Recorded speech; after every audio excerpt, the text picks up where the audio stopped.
الحمد لله وكفى وسلام على عباده الذين اصطفى أما بعد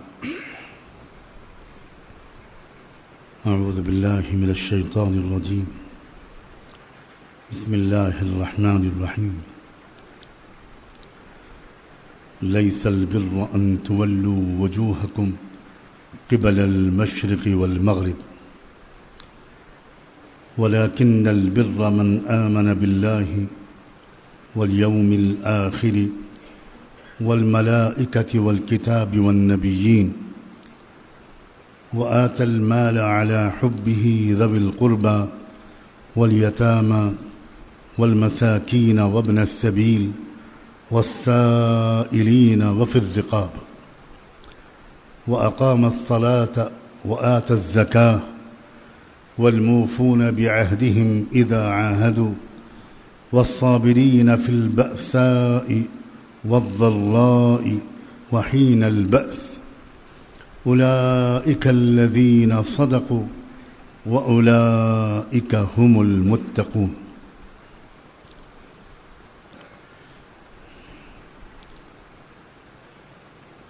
وقال صلى الله عليه وآله وسلم التقوى ها هنا التقوى ها هنا التقوى ها هنا. سبحان ربك رب العزة عما يصفون وسلام على المرسلين والحمد لله رب العالمين. اللهم صل على سيدنا محمد وعلى آل سيدنا محمد وبارك وسلم.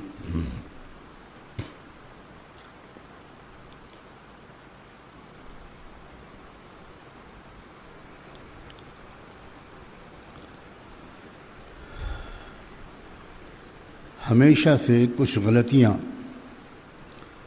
ان لوگوں سے ہوتی ہیں جو اپنے زمانے اور اپنے سماج کے دیندار کہے جاتے ہیں.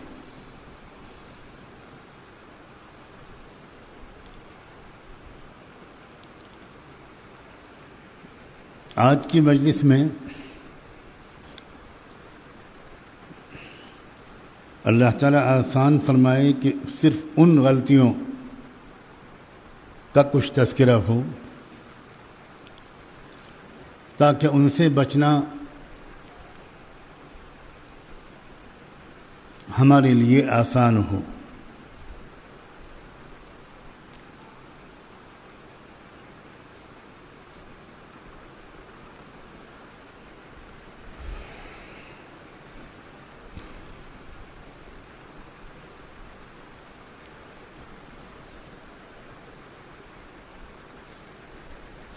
پہلے اس آیت کی تشریح کرنا مناسب ہوگا جو میں نے ابھی پڑھی تھی.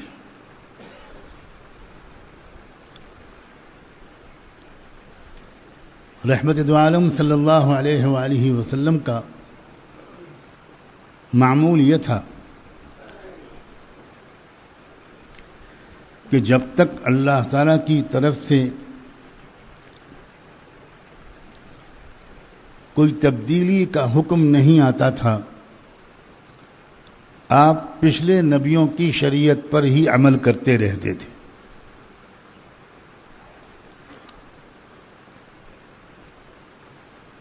مثال کے طور پر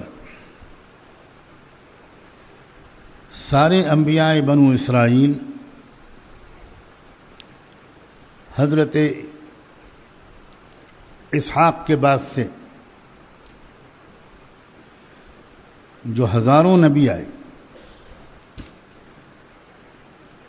ان کے شریعتوں میں بھی نماز ہوا کرتی تھی اور وہ بھی اپنی امتوں کو نماز سکھاتے تھے.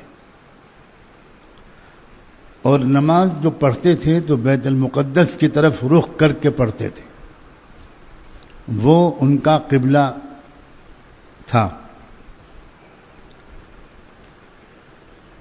اب جب نبوت ملی رحمت دو عالم صلی اللہ علیہ وآلہ وسلم کو مکہ مکرمہ میں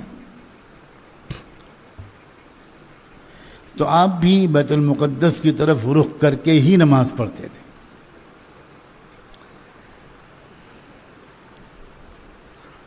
کعبے کی اس سمت میں آپ کھڑے ہوتے تھے کہ سامنے کعبہ بھی ہو جائے اور بیت المقدس بھی ہو جائے.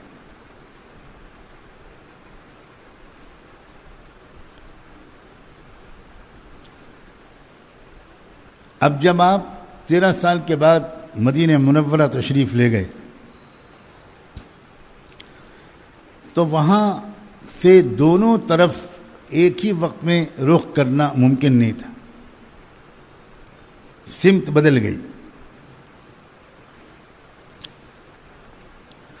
مدینہ منورہ سے کعبہ پڑتا ہے ساؤتھ کی طرف، جنوب کی طرف، اور بیت المقدس پڑتا ہے شمال کی طرف، نارتھ کی طرف. تو اب آپ نے وہاں بیت المقدس کی طرف رخ کرنا شروع کر دیا.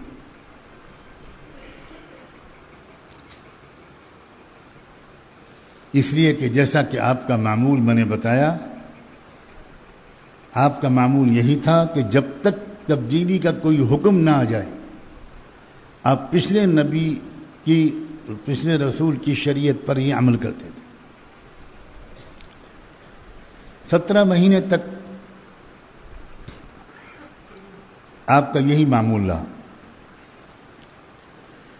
اس کے بعد اللہ تعالیٰ کی طرف سے حکم آ گیا کہ اب تم کعبے کی طرف رخ کرنا شروع کرو. بس تو آپ نے کعبے کی طرف رخ کرنا شروع کر دیا. آپ تو حکم کے پابند تھے.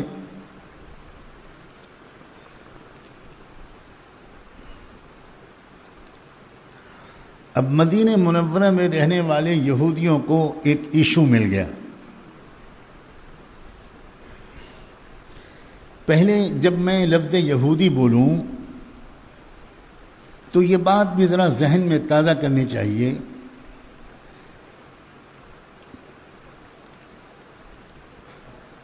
کہ یہودی مدینے کے بگڑے ہوئے ہمارے آپ کے جیسے دیندار ہوا کرتے تھے. یہ بات کو سمجھنا چاہیے.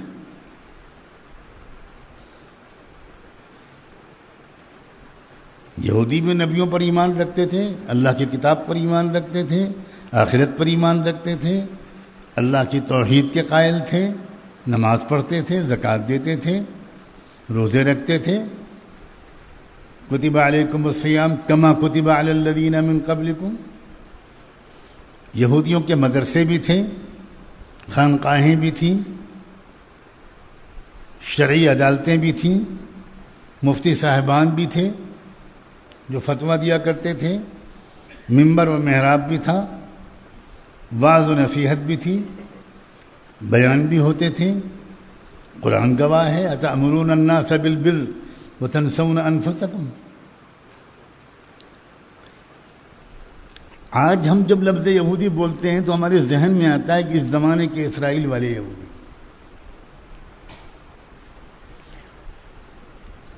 دراصل بگڑے ہوئے مسلمان، ان کا نام تھا یہودی.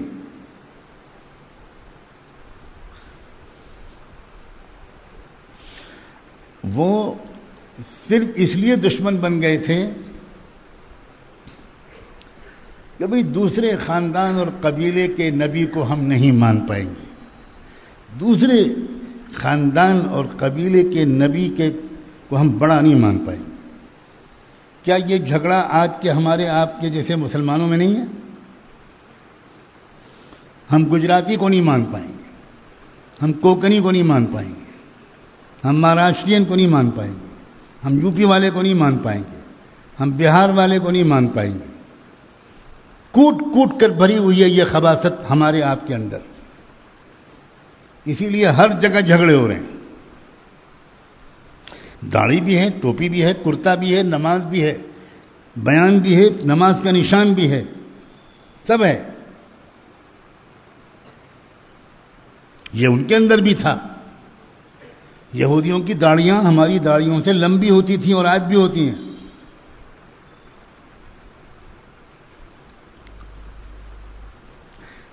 صرف اتنی بات تھی کہ بھائی اپنے خاندان کے باہر کسی اور خاندان کو بڑا مان لینا، خاندان کے کسی آدمی کو بڑا مان لینا، یہ ہم نہیں کر سکتے. حالانکہ وہ اچھی طرح جانتے تھے کہ محمد اللہ کے رسول ہیں. یعرفونہ کما یعرفون ابناءہم، اس طرح پہچانتے تھے وہ اللہ کے رسول کی نبوت کو جیسے وہ اپنی اولاد کو، بیٹوں کو پہچانتے ہیں. ایک واقعہ سناؤں. جب حضور اکرم صلی اللہ علیہ وآلہ وسلم مکے سے ہجرت کر کے مدینے آئے تو مدینے کے باہر قباء نام کی ایک بستی میں آپ نے چند دن قیام فرمایا. کئی دن ٹھہرے تھے آپ. یہاں جو مدینے کے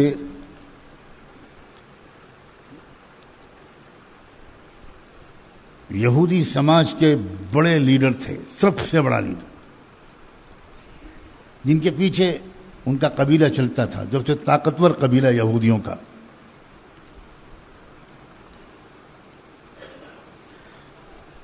ان کا لیڈر، اس کا نام تھا حی ابن اخطب. یہ دو سگے بھائی، یہ بہت طاقتور لیڈر تھے اپنی قوم کے. جو یہ کہتے تھے قوم اسی پہ چلتی تھی. ان دونوں بھائیوں میں ایک مشورہ ہوا کہ بھئی محمد تو اب مکے سے چل کے مدینے آ گئے،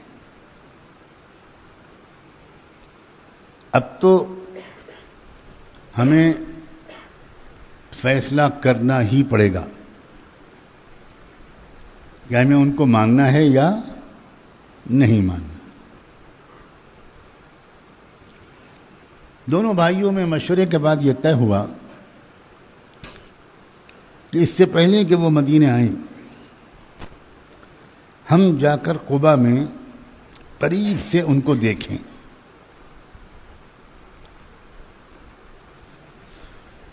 اور اس طرح چھپ کر رہیں کہ ہماری وہاں موجودگی کا پتہ کسی کو نہ چلنے پائے،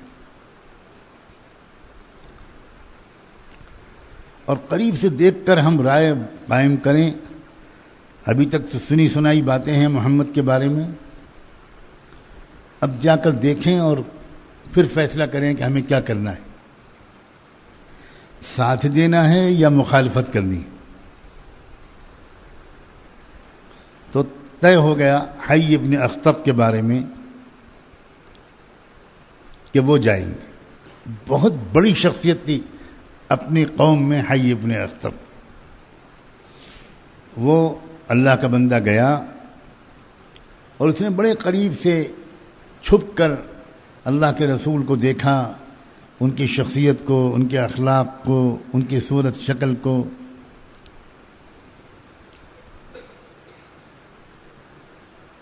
اور جب اس کو یقین ہو گیا کہ میں نے پہچان لیا، سمجھ لیا، تو وہ مدینے واپس آیا. پھر بالکل تنہائی میں، اکیلے میں دونوں بھائیوں کی بات چیت ہوئی. جو دیوار کے پیچھے کھڑے ہو کر حی ابن اخطب کی بیٹی نے سن لی. بات چیت کیا تھی؟ بڑے لیڈر لمبے چوڑے جملے نہیں بولا کرتے، بہت مختصر بات کرتے ہیں. یہ بڑا آدمی ہونے کی علامت ہوتی ہے. ہمارے ہاں بڑا آدمی ہونے کی علامت کیا ہے؟ بولو بھائی. میں نہیں بتاؤں گا، تم بتاؤ. کیوں بھائی؟ کب ڈر رہے ہیں بولتے ہو؟ کیا ہے علامت؟ کتنے گھنٹے کا بیان؟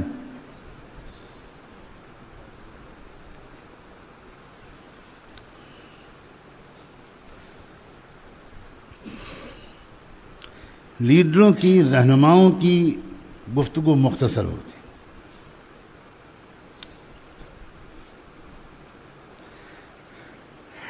حی ابن اخطب سے اس کے بھائی نے پوچھا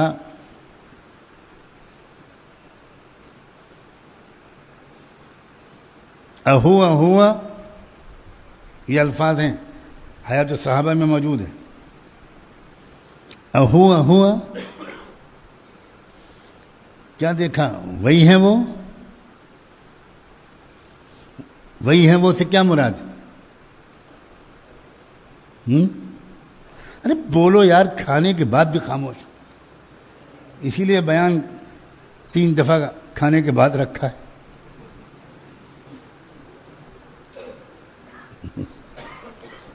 کیا پوچھنا چاہ رہا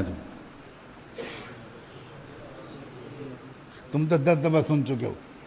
کون سا کمال ہے کہ جواب دے رہے ہو؟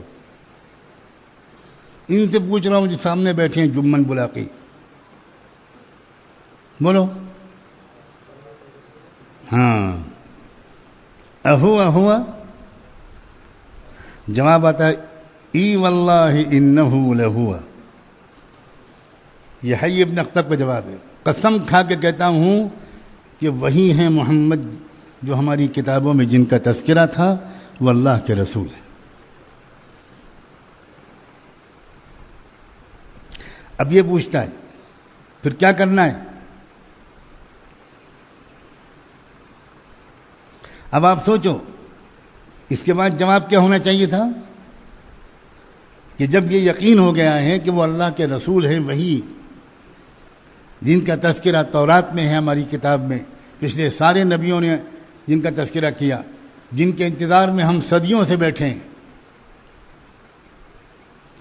قرآن بھی گواہی دیتا ہے اور تاریخ بھی بتاتی ہے کہ واقعی وہ صدیوں سے انتظار میں تھے. ومن قبل كانوا يستفتحون على الذين كفروا، وہ تو انتظار میں تھے. بلکہ یہودیوں کے کئی قبیلے مختلف علاقوں سے ہجرت کر کے مدینے میں آ کر بسے تھے، اس لیے کہ انہوں نے اپنی کتابوں سے اندازہ لگایا تھا کہ آخری نبی جس جگہ پر آئیں گے وہ یثرب کا شہر ہوگا جس کا نام مدینہ رکھا گیا. تو وہ پہلے سے آ کر وہاں بسے تھے انتظار میں، اور اب دیکھنے کے بعد یقین ہو گیا کہ یہ وہی ہیں جن کا ہم انتظار کر رہے تھے. اب جب پوچھا حی ابن اخطب سے کہ اب بتائیے کیا فیصلہ ہے، اب حی ابن اخطب نے جواب دیا عداوتہ ما حیینا، جب تک زندہ رہیں گے اس کی دشمنی کے ساتھ زندہ رہیں گے.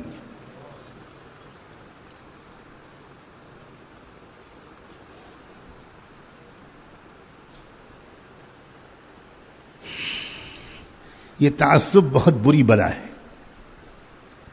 وہ مسلک کا تعصب ہو، جماعت کا تعصب ہو، گروپ کا تعصب ہو، نسل کا تعصب ہو، صوبے کا تعصب ہو، ذات برادری کا تعصب ہو، یہ تعصب حق کو قبول کرنے سے ہمیشہ محروم رکھتا ہے. آج بھی جو امت لڑ رہی ہے اور جماعتیں لڑ رہی ہیں، دینی جماعتیں لڑ رہی ہیں، دینی ادارے لڑ رہے ہیں، پھوٹ پڑی ہوئی ہے یہ تعصب کی وجہ سے.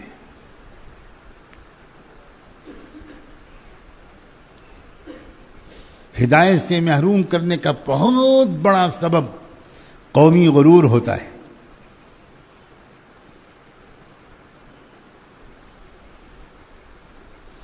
اللہ ہم کو ہر طرح کے تعصب سے پاک صاف کر دے اور حق کا ساتھ دینے والا بنا دے.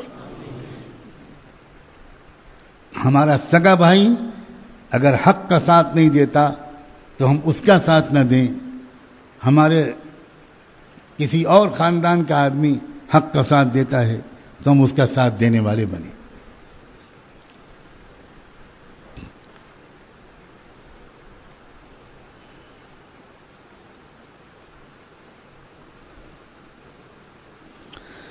چنانچہ ان یہودیوں نے مستقل طور پر حضور اکرم صلی اللہ علیہ وسلم سے دشمنی کا رویہ رکھا اور کوئی موقع ہاتھ سے جانے نہیں دیتے تھے جب یہ کوئی اختلاف نہ پیدا کریں، انتشار نہ پیدا کریں، پھوٹ ڈالنے کی کوشش نہ کریں.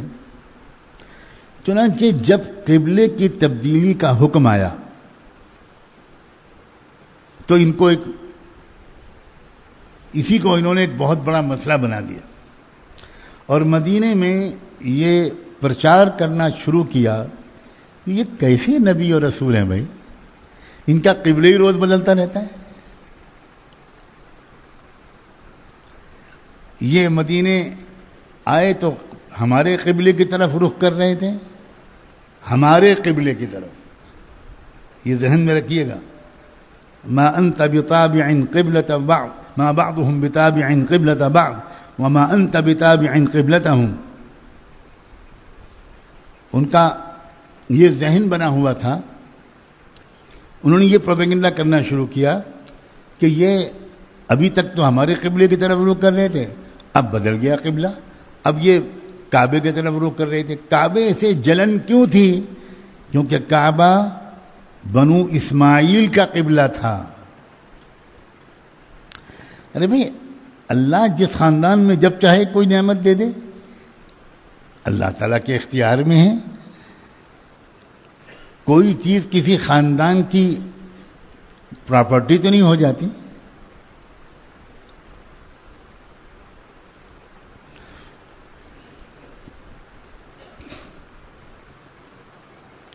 انہوں نے اسی کو موضوع بنا دیا اور مدینے کے اندر اتنا زوردار پروپیگنڈا کیا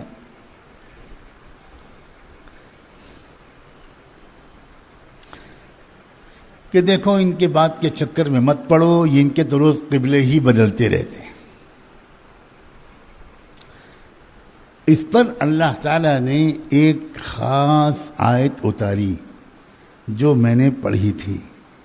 لیس البر ان تولوا وجوہکم قبل المشرق والمغرب.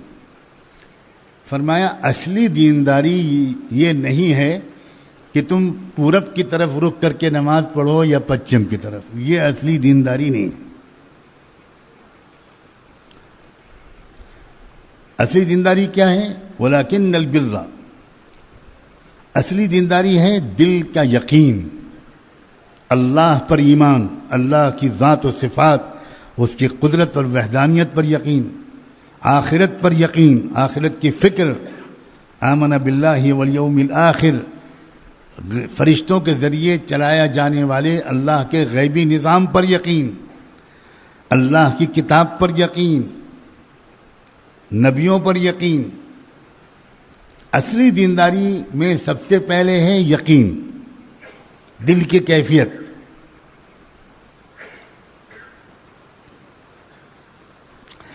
دوسرے نمبر پر اصلی دینداری کی علامت کیا ہے؟ وآت المال علی حبہ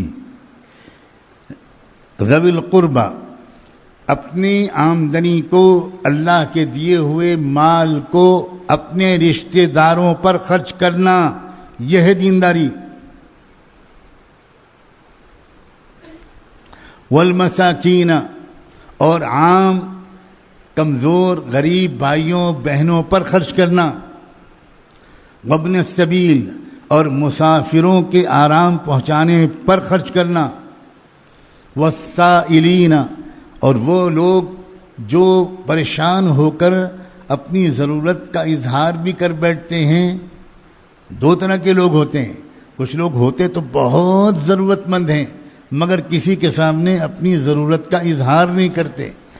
ان کا ذکر تو سب سے پہلے آیا ذوی القربى والیتامى والمساکین میں، اور اس کے بعد کچھ وہ ضرورت مند ہیں جو اپنی ضرورت کا اظہار کر بیٹھتے ہیں. اصلی دینداری یہ ہے کہ ان کی بھی مدد کرنا، مال کا صحیح جگہ خرچ کرنا، یہ ہے اصلی دینداری کی دوسری علامت یقین کے بعد.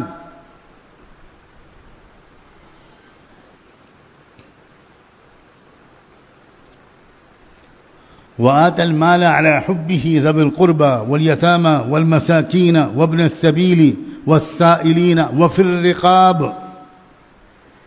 اور وہ لوگ جو جیلوں میں بند ہیں، قیدی ہیں، ان کو رہا کرانے میں اپنے پیسے کو خرچ کرنا. وہ لوگ جو کسی اور مصیبت میں گرفتار ہیں، اگر وہ کچھ مال ادا کر دیں تو ان کو اس مصیبت سے چھٹکارا مل جائے، ان کا مال ان کے لیے دلا کر ان کو رہا کرانا، یہ دینداری ہے.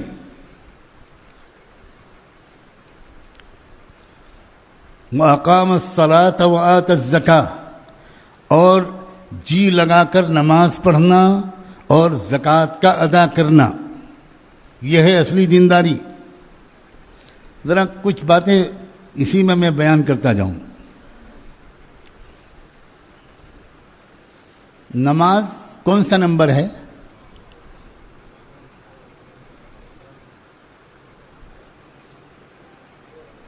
کہاں ہیں 6 نمبر والے ساتھی؟ کون سا نمبر ہے؟ کولہاپور میں بھی دوسرا ہی ہے نا؟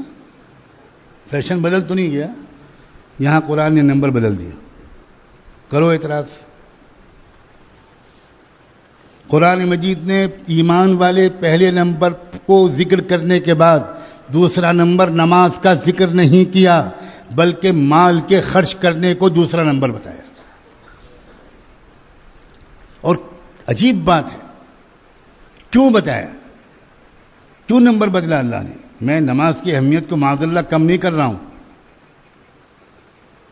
بات یہ ہے کہ یہ ان لوگوں سے بات ہو رہی ہے جو نماز پڑھتے ہیں اور اپنے کو دین کے ٹھیکیدار سمجھتے ہیں، اور ان کی سب سے بڑی کمزوری یہ ہے کہ ان کے مال کے خرچ کرنے کی ترتیب غلط ہے. تو ایسے کی اصلاح کی جب کوشش کی جائے گی تو نماز کو پہلے بیان نہیں کیا جائے گا. پہلے ان کو بتایا جائے گا کہ تمہارے خاندان میں کتنے غریب ہیں، کبھی خبر لی؟ تمہارے رشتہ داروں میں کتنی بیوائیں ہیں، کتنی مطلقہ عورتیں ہیں، کتنے یتیم بچے ہیں، تم نے خبر لی؟ تم تو پیسہ لگاتے ہو جماعتوں میں نکلتے ہوئے، لیکن تم نے اپنے غریبوں کی، اپنے خاندان کے رشتہ داروں کے غریبوں کو تم نے بالکل نظر انداز کیا. تم مسجد مدرسے میں چندہ دیتے ہو، لیکن اپنے رشتہ داروں کو، غریبوں کو تم پیسہ نہیں لگاتے.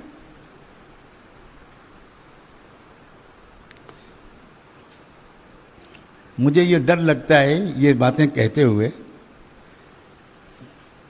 کہ کچھ لوگ بیان کے بیچ میں سے 3-4 جملے نکال کر کلپ بناتے ہیں. مجھے بھی کبھی موقع ملے تو میں ان کو دماغ کی کلپ بناؤں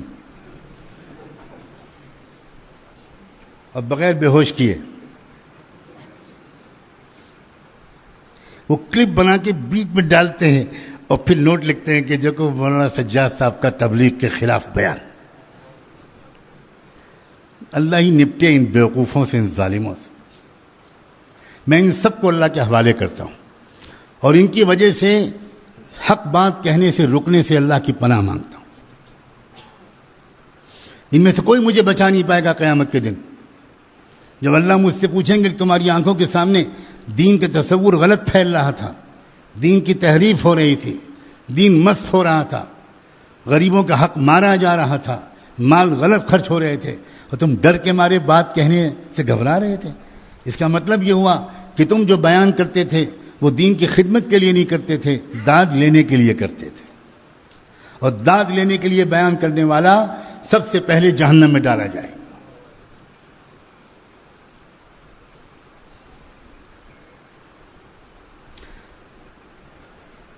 نماز کا ذکر کیا اور یہ نہیں کہا کہ نماز پڑھتے ہیں، فرمایا اقام الصلاۃ. حقیقی دیندار وہ لوگ ہیں جو نماز سیکھ کر، بنا کر، جی لگا کر پڑھتے ہیں، اہتمام کرتے ہیں نماز کا. خالی پڑھنا نہیں، نماز کا پڑھنا الگ چیز ہے، اہتمام کے ساتھ نماز کا پڑھنا الگ چیز ہے. اہتمام میں پہلی تکبیر پہ شامل ہونا بھی آتا ہے، جماعت سے نماز پڑھنا بھی آتا ہے، جی لگانے کی کوشش کرنا بھی آتا ہے، سنتوں نفلوں کا اہتمام کرنا بھی آتا ہے. سب چیزیں اقام الصلاۃ.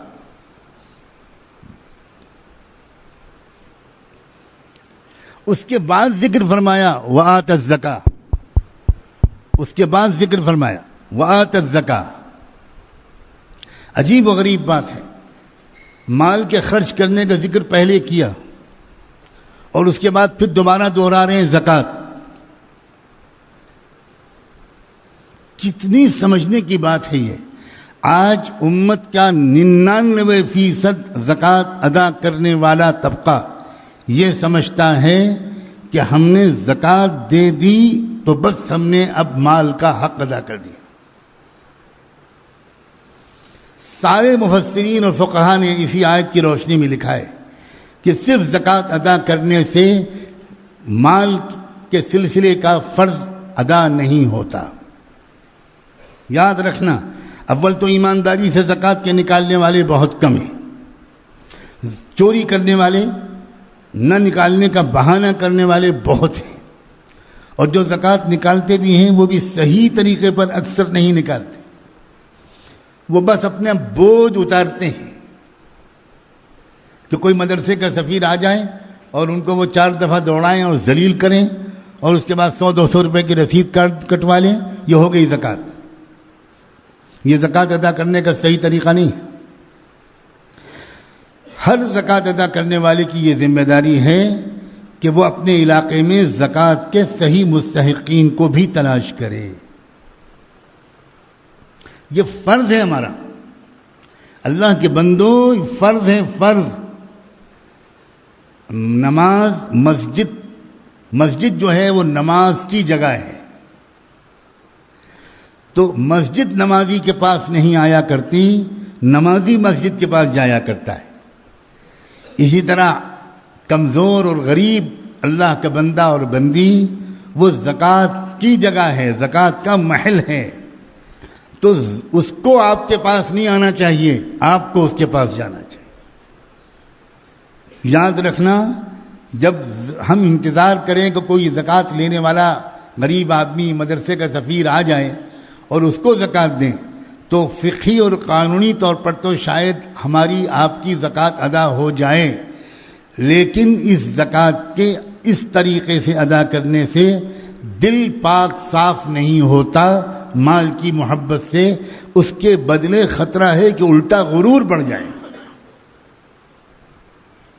تکبر بڑھ جائے گا۔ جب سیٹھ صاحب بیٹھے ہیں انتظار میں، لائن لگی ہے غریبوں کی اور سفیروں کی، اور سیکریٹری صاحب ان کے پیے ایک ایک کر کے بلا رہے ہیں، اور کتنی رسید کٹی تھی پچھلے سال نکال کے دکھائیے، اور وہ پوچھتے ہیں، اور بیچارہ سفیر صاحب کہتے ہیں کہ صاحب 300 روپے کی رسید تھی، اب مہنگائی بہت بڑھ گئی ہے، بچے بھی بڑھ گئے ہیں، ہر چیز مہنگی ہو گئی ہے، صاحب ذرا بڑھا دیجئے اس سال۔ تو سیٹھ صاحب بڑے غرور سے کہتے ہیں، اور کیا آپ ہی کا مدرسہ ہے کیا؟ اور بھی بہت سے مدرسے ہیں، 250 کی رسید کاٹو، 300 کے بجائے 250 کی رسید کاٹو۔ یہ زکوٰۃ ادا ہوئی، یہ مفتی صاحب بتائیں گے کہ قانونی طور پر ادا ہوئی نہیں ہوئی، لیکن یہ بات میں قسم کھا کے کہہ سکتا ہوں کہ اس طرح زکوٰۃ دے کر یہ شخص متکبر اور مغرور لوگوں میں شامل ہو گیا، اور تکبر والا جنت کی خوشبو نہیں سونگھ سکتا۔ دیتے رہو زکوٰۃ تو۔ لوگوں کیا ہو رہا ہے ہمارے اندر؟ ام المومنین سیدہ عائشہ صدیقہ رضی اللہ تعالی عنہا کو خبر ملی کہ فلاں صاحب اس وقت بہت پریشان اور تنگی میں مبتلا ہے، تو اپنے بھانجے حضرت عروہ سے کہا انہوں نے، ان کے شاگرد بھی تھے، خدمت گزار بھی تھے، بڑے اپنی خالہ جان کے چہیتے بھانجے تھے۔ عروہ سے کہا، عروہ یہ جو میں تم کو کچھ درہم دینار دے رہی ہوں، ایک اچھی رقم ہے، یہ ذرا لے جا کر فلاں صاحب کو دینا ہے۔ جی بہت اچھا، مگر بات سنو، تم ان کو سلام میرا سلام مت کہنا، یہ بھی مت بتانا کہ کس نے بھیجا ہے۔ ایسا کرنا، ان کے ہاتھ میں بھی مت دینا، وہ جس چٹائی پر بیٹھے ہوں گے اسی چٹائی پر رکھ دینا،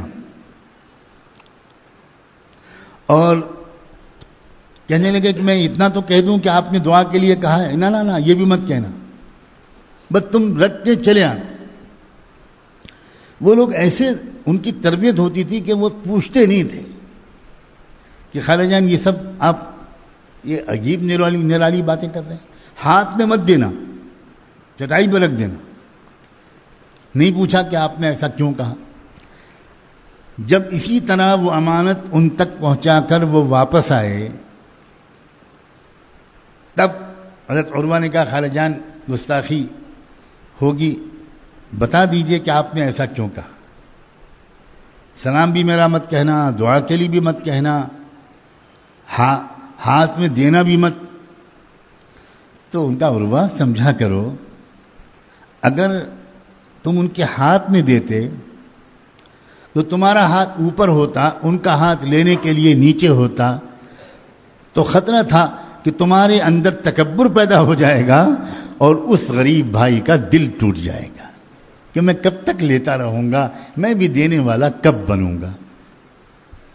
دوسری بات، اگر میں سلام کہلواتی تو وہ جواب دیتے، اس کا مطلب یہ ہوا کہ میں نے اپنی اس خدمت کا تھوڑا سا بدلہ ان سے لیا، میں بدلہ ان سے نہیں، ان کے اور اپنے رب سے لینا چاہتی ہوں.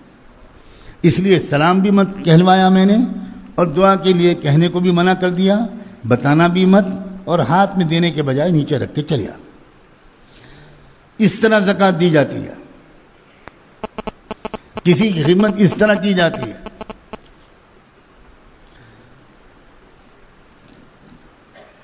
تو دو لوگ بڑے مدینے کے دیندار تھے، اور دین کے ٹھیکیدار سمجھتے تھے اپنے آپ کو. ان کا پوسٹ مارٹم کر رہے ہیں اللہ تعالیٰ. فرما رہے ہیں دینداری یہ نہیں ہے کہ تم ادھر رک کر نماز پڑھو، ادھر رک کر نماز پڑھو. دین کی حقیقت کیا ہے؟ یقین ہے، مال کا خرچ کرنا، اور اس میں سب سے پہلے رشتہ دار. عجیب بات ہے، بہت سے سخی لوگ بھی ادھر ادھر پیسہ خرچ کرتے ہیں، اپنے رشتہ داروں پر عام طور پر خرچ نہیں کرتے.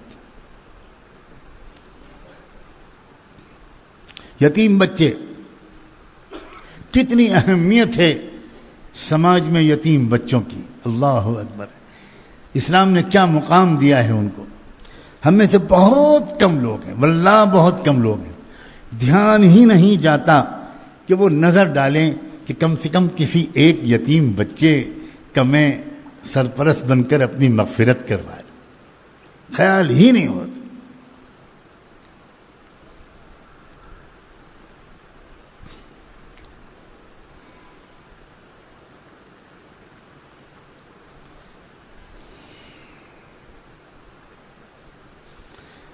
اور عام غریب لوگ، والمساکین وابن السبیل، مسافر.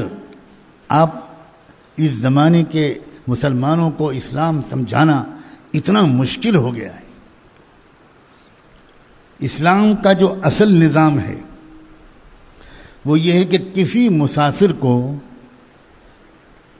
کہ وہ کہیں سفر میں جائے تو نہ راستے میں اپنا ایک پیسہ خرچ کرنا پڑے، نہ جہاں وہ جا رہا ہے وہاں اس کو کسی طرح کی پریشانی اور اجنبیت کا سامنا کرنا پڑے. یہ نظام تھا اسلام.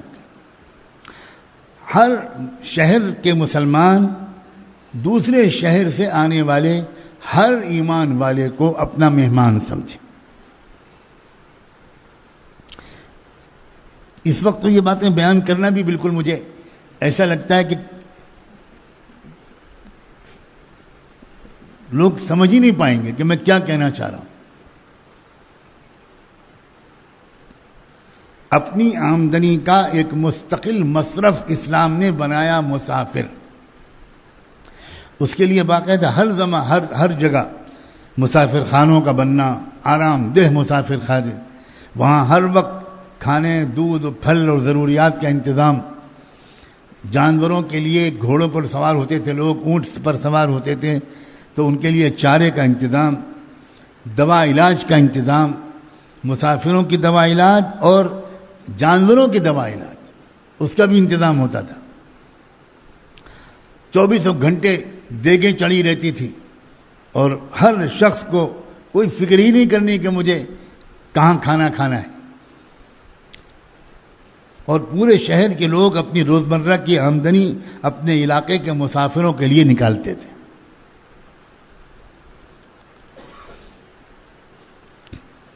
اللہ تعالیٰ فرما رہے ہیں دینداری یہ نہیں ہے کہ ادھر منہ کر کے نماز پڑھو یا ادھر منہ کر کے نماز پڑھو. دینداری یہ ہے.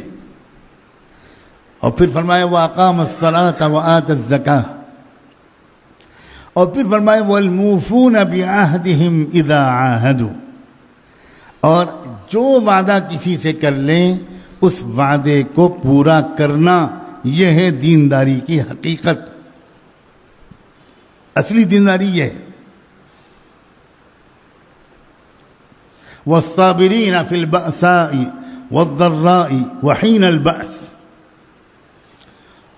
اور بیماری آئے، پریشانی آئے، غربت اور فاقہ آئے یا جنگ اور بدامنی ہو، ہر حال میں ہمت کے ساتھ جمع رہنا، نہ غصہ نہ مایوسی.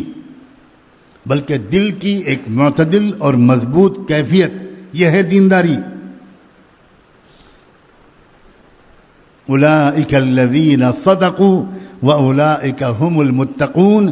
جن لوگوں کے اندر یہ صفات ہوں گی وہ ہیں سچے دیندار اور یہ ہیں متقی لوگ.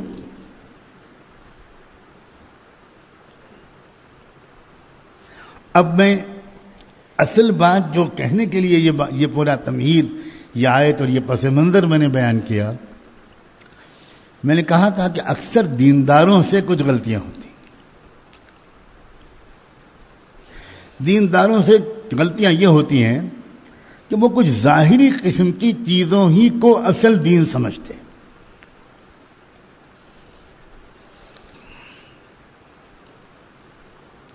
اب ایک انسان ہے، اس نے داڑھی بھی رکھ لی، کرتا پاجامہ ہو پہن لیا، ٹوپی لگا لی، اور ماشاءاللہ اب وہ دیندار بن گیا. کیا وہ وعدہ پورا کرتا ہے؟ یہ کوئی نہیں دیکھتا. کیا وہ غریبوں کا خدمت گزار ہے؟ کیا غریبوں کا، یتیموں کا، بیواؤں کا درد رکھتا ہے؟ لوگوں، اللہ کے بندو، پورے دین میں آ جاؤ، یہ کہنا چاہتا ہوں. اس زمانے کی بڑی مشکل یہ ہے کہ دین کی ادھوری سی حقیقت ہمارے سامنے آتی ہے اور اسی پر سارا زور صرف ہوتا ہے. اس کے نتیجے میں اکثر یہ دیکھنے میں آتا ہے کہ دیندار بن گئے، لباس بدل لیا، چہرے کا اسٹائل بدل گیا. الحمدللہ، بہت مبارک ہے. دین کے ظاہر پر حصہ عمل کرنا یہ بھی نہایت اہم اور بہت مفید اور نہایت ضروری ہے. لیکن صرف اسی پر رک جانا یہ بڑی خطرناک غلطی ہے اور یہ بجائے دیندار بننے کے منافق ہونے کی علامت ہے کہ دیکھنے میں دیندار نظر آتا لیکن دل صاف نہیں ہے. دل میں کینہ بھی ہے، دشمنی بھی ہے، غیبت بھی ہے، وعدہ نبھانے کا معمول نہیں ہے، وعدے کی اہمیت کا احساس نہیں ہے، وقت کے پابند نہیں ہیں، صفائی ستھرائی کا اہتمام نہیں ہے.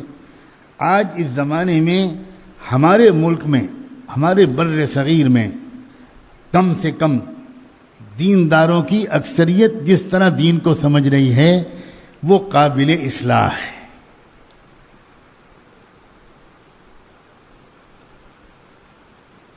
کتنے واقعات سننے میں آتے ہیں کہ ایک اچھا خاصا نوجوان یونیورسٹی میں پڑھ رہا تھا، کالج میں پڑھ رہا تھا، کورس پورا ہونے والا تھا. اللہ کی توفیق سے، کچھ اللہ کے اچھے بندوں کی محنت سے وہ جماعت میں نکلا. اب وہ نکلا جماعت میں، ایک نئی دنیا میں داخل ہوا اور نئی دنیا میں داخل ہو کر اس کو ایک نیا سرور اور نیا اطمینان ملا. کوئی شک نہیں، غفلت اور گناہوں کے دلدل سے نکل کر جو شریعت اور سنت کے ماحول میں جاتا ہے وہی جانتا ہے کہ اس کو کتنا سکون لگتا ہے. اب اس کے بعد واپس اس کو جا کر اپنے کالج جانے کا دل نہیں چاہتا. بتاؤ ایسا کتنے نوجوان یہاں ایسے بیٹھے ہیں جن کا یہ حال ہو؟ ذرا ہاتھ اٹھاؤ. یہ لوگ سامنے بیٹھے، ہاں تھوڑے ڈرو مت، ہاتھ کھینچ لیے ہمارے ڈر کے. ہاں، اور کتنے؟ ماشاءاللہ. اب واپس آنے کے بعد ایسے عزیز نوجوانوں کو اتنی پریشانی ہوتی ہے کہ میں کروں کیا. ان کا کالج جانے کا دل نہیں چاہتا، اس ماحول میں جانے کا دل نہیں چاہتا، بے پردگی، بے شرمی کا ماحول، بے دینی کا ماحول. اب وہ کیا کریں؟ ٹینشن، فرسٹریشن، پریشانی میں رہتے ہیں. اب اگر انہیں کوئی نیم حکیم مل گیا، نیم ملا خطرہ ایمان اور نیم حکیم خطرہ جان، اب وہ کس سے مشورہ کرے گا؟ ظاہر ہے کہ وہ اپنی دعوت و تبلیغ کے کسی ذمہ دار سے پوچھے گا، اپنے محلے کے امیر سے جس نے اس کو بھیجا تھا. اللہ کرے میں یہاں سے صحیح سالم واپس جاؤں. میں بڑا رسک لے رہا ہوں، ہو سکتا ہے کوئی بم دھماکہ بھی ہو جائے. آج کل تو ہمارے احباب بڑے بہادر ہو گئے نا، روزانہ لڑائی جھگڑے کی خبریں آ رہی.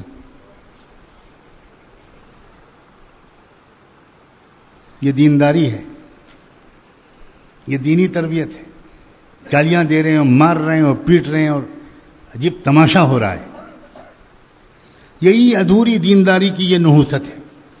اب وہ نوجوان مشورہ کرتا ہے تو اکثر اس کے جواب یہ ملتا ہے، اللہ کرے کہ یہ غلط ہو. وہ جواب یہ ملتا ہے، اللہ کا فضل ہے، اللہ کا کرم ہے، اللہ پاک نے تم کو ہدایت دے دی. نبیوں والے کام سے اونچا کون سا کام ہے؟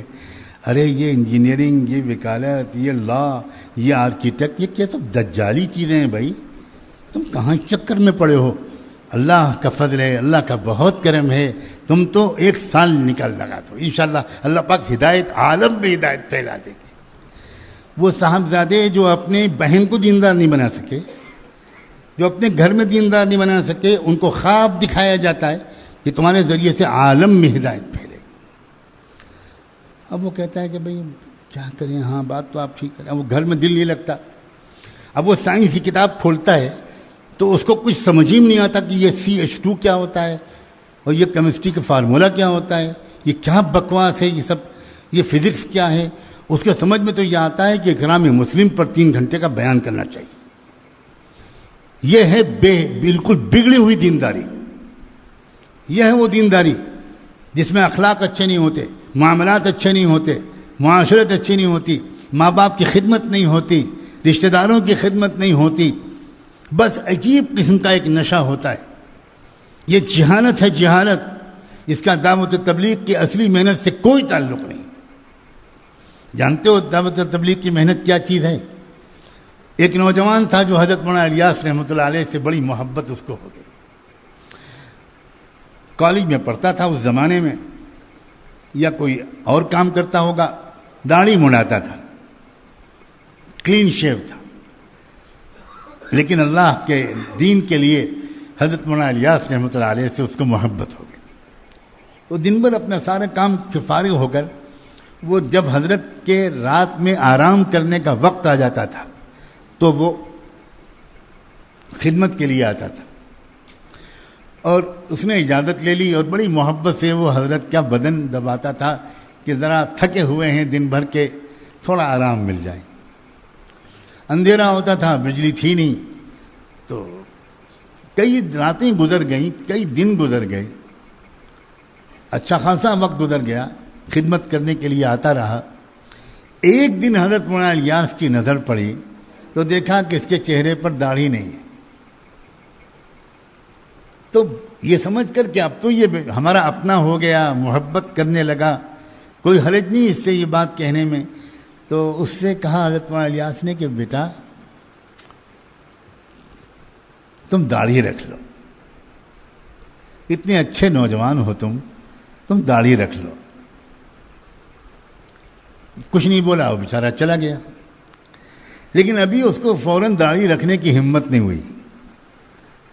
تو اس نے پھر حضرت مولانا الیاس رحمۃ اللہ علیہ کے پاس آنا ہی چھوڑ دیا، ڈر کے مارے، شرم کے مارے کہ میں نے ان کی بات نہیں مانی، کیسے جاؤں ان کے پاس. بس اتنا ہوا.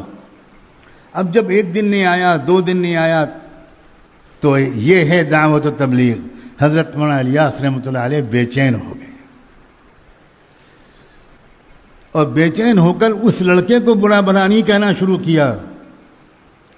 اپنے ساتھیوں سے کہا کہ میری مغفرت کی دعا کرو، مجھ سے کتنی بڑی غلطی ہوئی ہے، میں بھی کیسا بے سلیقہ جلد باز انسان ہوں. اتنا پیارا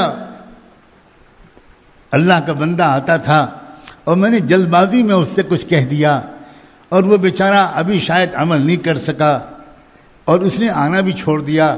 اب میں اس کو کہاں ڈھونڈوں؟ تو 2 رکعت صلاۃ الحاجت پڑھ کے نماز پڑھنی شروع کر دی. اللہ اس نے بندے کو بھیج دیجئے، میں اس سے معافی مانگ.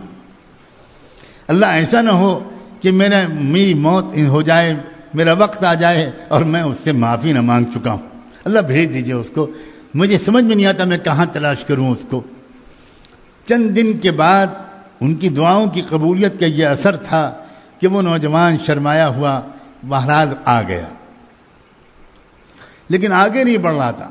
اب جب نظر پڑی حضرت مولانا الیاس کی، لپک کے اس کے پاس گئے، سینے سے لپٹا لیا، اس کی پیشانی کو چوما اور کہا بیٹا تم باقی بات بعد میں، میرے پیارے میں نے جلدی کر دی تھی، تمہارا دل دکھ گیا، مجھے معاف کر دو. ایک مومن کا دل دکھانا بہت بڑا گناہ ہوتا ہے، مجھے معاف کر دو.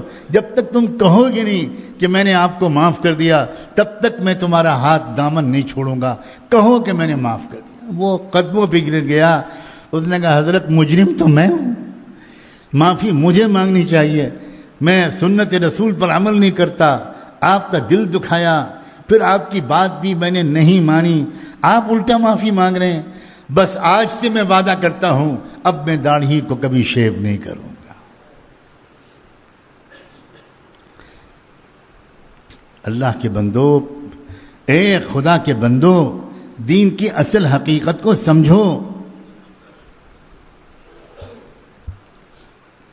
جب کسی انسان کے اندر دین کی اصل حقیقت اترتی ہے تو یاد رکھنا اس کی نظر لوگوں کے ظاہر سے پہلے اور ظاہر سے زیادہ ان کے باطن پر پڑتی ہے. وہ لوگوں کی خوبیاں ڈھونڈ لیتے ہیں.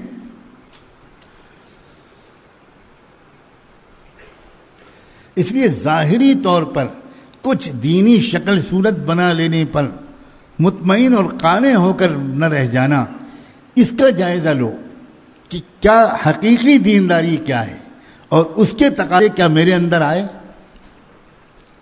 کیا جب گھر میں جاتا ہوں تو میں گھر میں مسکراتے ہوئے، سلام کرتے ہوئے اور اپنی بیوی کو مسکراتے ہوئے دیکھتا ہوں، کیا یہ میری عادت ہے؟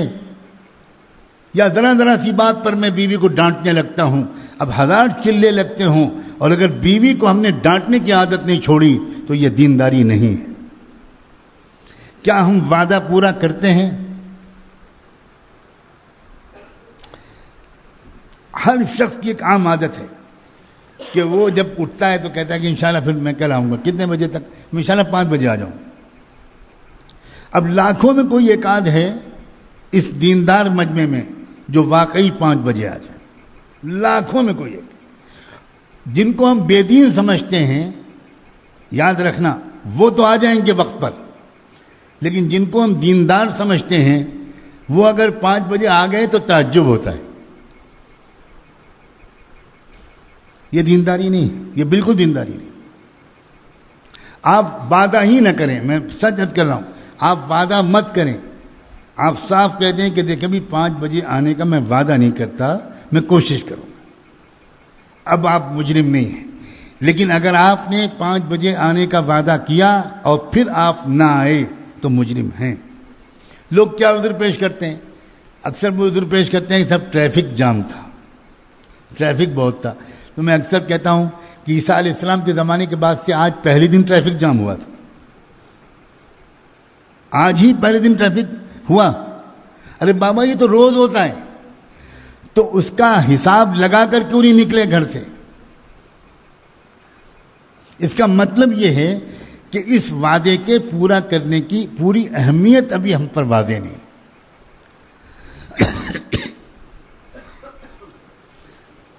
تو دینداروں سے جو غلطی ہوتی ہے وہ یہ ہوتی ہے کہ وہ انہی چیزوں پر جھگڑتے ہیں. جیسے اس وقت ان لوگوں نے قرآن مجید نے جو چور پکڑا، یہ سب سے پہلے مال کے خرچ کرنے کی بات کیوں کہی؟ اس لیے کہی کہ یہودیوں کے لیے مال کا خرچ کرنا قیامت کبریٰ سے کم نہیں تھا. بخیل ترین مخلوق ہے اللہ کی. کسی کی ضرورت دیکھ کر اس کی ضرورت کا فائدہ اٹھانا، اس فن کے امام ہوتے ہیں یہودی. یہ پورا سودی نظام انہی کا شروع کیا ہوا ہے، اور سودی نظام کا مقصد یہ ہوتا ہے کہ غریب کی غربت کا فائدہ اٹھایا جائے اور اس کے پیسے اور کھینچ لیے جائیں. یہی ہے سود کا مطلب.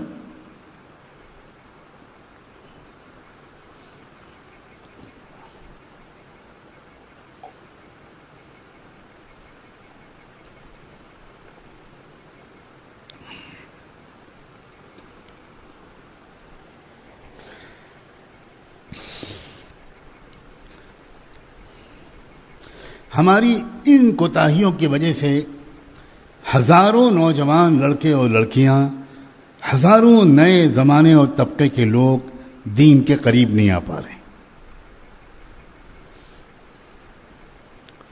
معاملات اتنے خراب ہیں دیندار کہے جانے والے لوگوں کے. آپ نے شاید نام سنا ہو حضرت مولانا سعید احمد خان صاحب رحمۃ اللہ علیہ کا، کچھ لوگوں نے نام سنا ہو. اصلی دعوت و تبلیغ کا مکمل ترین نمونہ حضرت مولانا سعید احمد خان صاحب تھے. حضرت مولانا الیاس رحمۃ اللہ علیہ کی پوری نسبت، ان کا رنگ، ان کا غم، ان کے اخلاق، ان کی ادائیں، ان کی تواضع، ان کا فہم دین، سب ان کے اندر منتقل ہو گیا تھا.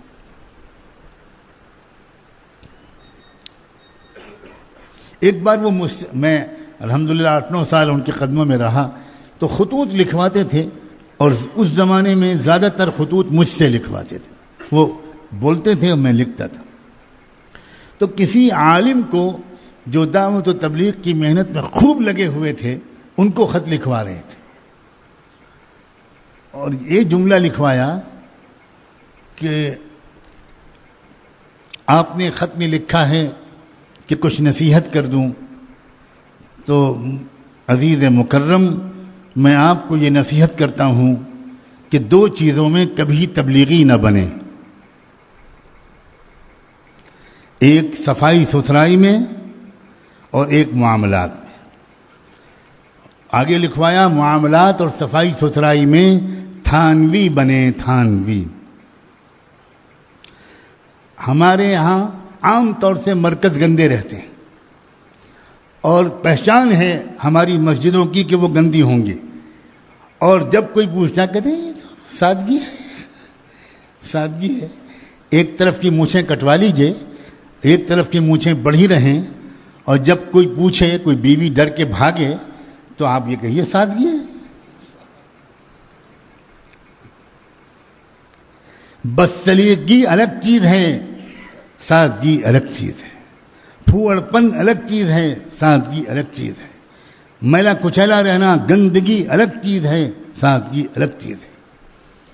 اپنے سامان کو ترتیب سے رکھنا، اپنے کمرے کو صاف ستھرا رکھنا، گھر کے پورے گھر کو صاف ستھرا رکھنا، اپنی مسجد کو صاف ستھرا رکھنا.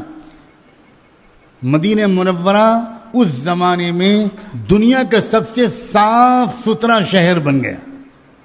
آج تو کہتے ہیں سوچھ بھارت. ایک صاحب نے بہت اچھی بات کہی کہ گاندھی جی کے چشمے میں ایک طرف لکھا ہوتا ہے سوچھ، ایک طرف لکھا ہوتا ہے بھارت. تو جو سوچھ ہے وہ بھارت نہیں ہے، جو بھارت ہے وہ سوچھ نہیں. اور اتنے ایماندار ہے کہ انہوں نے ایک ہی شیشے میں دونوں نہیں لکھے. بہت سچ بولتے. سوچھ تو تھا مدینہ منورہ، کتنا صاف ستھرا شہر تھا. ایسا صاف ستھرا شہر تھا کہ افریقہ کے ایک ترقی یافتہ ملک سے 2 ڈاکٹر آئے تھے، بہت بڑے بڑے حکیم. وہاں کے بادشاہ نے بھیجے اسے تحفے کے طور پر کہ وہ مدینے والوں کا علاج کریں. حضرت سیدنا صدیق اکبر رضی اللہ عنہ کی خلافت کا زمانہ تھا. ایک دن ان کو خبر ملی حضرت صدیق اکبر کو کہ وہ دونوں مہمان حکیم ڈاکٹر واپس جا رہے ہیں، اپنے ملک واپس جا رہے ہیں. تو بڑے فکر مند ہوئے کہ کیا ہوا، کیا شکایت ہو گئی، اور انہوں نے واپسی کا فیصلہ کر دیا. تو انہوں نے فوراً ان دونوں سے ملاقات کی، اور ملاقات کر کے پوچھا کہ میں نے سنا ہے کہ آپ دونوں واپس جا رہے ہیں. تو ان کا ہاں، ہم نے یہی سوچا ہے کہ واپس چلے جائیں. تو پوچھا کہ بھئی آپ کیوں واپس جا رہے ہیں؟ انہوں نے کہا آپ کے شہر میں، آپ کے علاقے میں، ملک میں کوئی بیماری نہیں ہوتا. تو اگر یہی حال رہا تو 1 آدھ سال میں تو ہم نے جو پڑھا لکھا تھا سب بھول جائیں گے. اس لیے جا رہے ہیں کہ ہفتوں مہینوں گزرتے کوئی بیمار آتے ہی نہیں. صدیق اکبر چونکے، اور کیا ذہین لوگ تھے. انہوں نے کہا اچھا جانے نہ جانے کی بات تو بعد میں ہوگی، پہلے ایک بات یہ بتائیے کہ ہم لوگ یہاں بیمار کیوں نہیں ہوتے. تو انہوں نے کہا کہ دیکھیے بیماریاں 2 وجہ کی ہوتی. آپ کے یہاں دونوں وجہیں موجود نہیں. ایک بات تو یہ ہے کہ آپ 100% صفائی کا اہتمام کرتے ہیں. پورا گھر صاف، چھوٹا گھر ہو یا بڑا گھر ہو صاف، گھر کا آنگن صاف، گھر کے سامنے کا حصہ آپ خود صاف کرتے ہیں. پورا شہر چمکتا رہتا ہے، کوئی کچرا نہیں، کوئی کوڑا کرکٹ نہیں، کوئی غلط چیز نہیں، کوئی چیز پھینکتے نہیں راستے میں. ہر چیز کا ایک نظام ہے. حضرت عمر رضی اللہ عنہ کے زمانے میں تو ثابت ہوتا ہے کہ انہوں نے باقاعدہ ہر کچھ فاصلے پر کچرا رکھنے کے لیے بڑی سی باسکٹ بنوا کر رکھی تھی اس دور میں. اور صحابہ کی کوئی ملازم نہیں تھا وہاں کوئی میونسپل کارپوریشن نہیں تھا، کوئی صفائی کے کرمچاری نہیں تھے تنخواہ والے، بلکہ ہر صحابی مغفرت کی نیت سے، اللہ کی رضا کی نیت سے وہ اپنے گھر کے سامنے کے حصے کی صفائی کرتا تھا. سب پورا شہر چمکتا رہتا تھا. تو ان حکیموں نے کہا کہ گندگی بالکل نہیں ہے نا، تو اس لیے بیماری کا سوال ہی نہیں پیدا ہوتا. دوسری بہت بڑی وجہ آپ کے ہاں بیماری کے نہ ہونے کی یہ ہوتی ہے کہ آپ لوگ بھوک کے بغیر کھانا نہیں کھاتے. جب تک بہت سخت بھوک نہ لگے تب تک آپ کھانا نہیں کھاتے، اور کھانا بھی کھاتے ہیں تو اتنا کھاتے ہیں کہ آپ پیٹ کو ایک حصے کے 3 حصے کرتے ہیں، اور ایک حصے میں کھانا، ایک حصے میں پانی اور ایک حصہ خالی. جو لوگ بھی اس اصول پر عمل کریں گے، زیادہ نہیں کھائیں گے، بغیر بھوک کے نہیں کھائیں گے، وہ کبھی بیمار نہیں پڑیں گے. تو آپ چونکہ اس پر عمل کرتے ہیں تو کوئی بیمار ہی نہیں ہوتا. اب بتاؤ یہ دینداری ہے کہ نہیں ہے؟ یہ میں پوچھنا چاہتا ہوں. ہمارے نزدیک یہ دین نہیں ہے، اور دین کی حقیقت کو جو لوگ سمجھتے ہیں وہ جانتے ہیں کہ یہ حقیقت دین میں شامل ہے. دین کا کیا مطلب ہے لوگوں؟ ایک سلیقے والی زندگی گزارنا، ایک ڈسپلن زندگی گزارنا، وقت کی پابندی کرنا، معمولات اور نظام الاوقات کی پابندی کرنا، صاف ستھرا رہنا. اب ہم سوچتے ہیں کہ اس کا دین سے کیا تعلق ہے؟ دین تو قبر حشر کا نام ہے، اور اللہ کے رسول فرماتے ہیں النظافۃ من الایمان، صفائی ستھرائی ایمان کا جز ہے. اللہ کے رسول فرماتے ہیں الطہور شطر الایمان، جو پاک صاف رہنا ہے، پاکی یہ آدھا ایمان ہے، آدھا ایمان ہے. میں نے اس موقع کو غنیمت سمجھ کر، سوچ سمجھ کر کہ اس مجمع کے سامنے وہ باتیں بھی آئیں جو شاید کبھی اس مجمع کے سامنے نہیں آ پاتی. شاید آپ ہمت کریں، شاید آپ سمجھیں کہ اپنی زندگی کو مکمل دیندار بنائیں.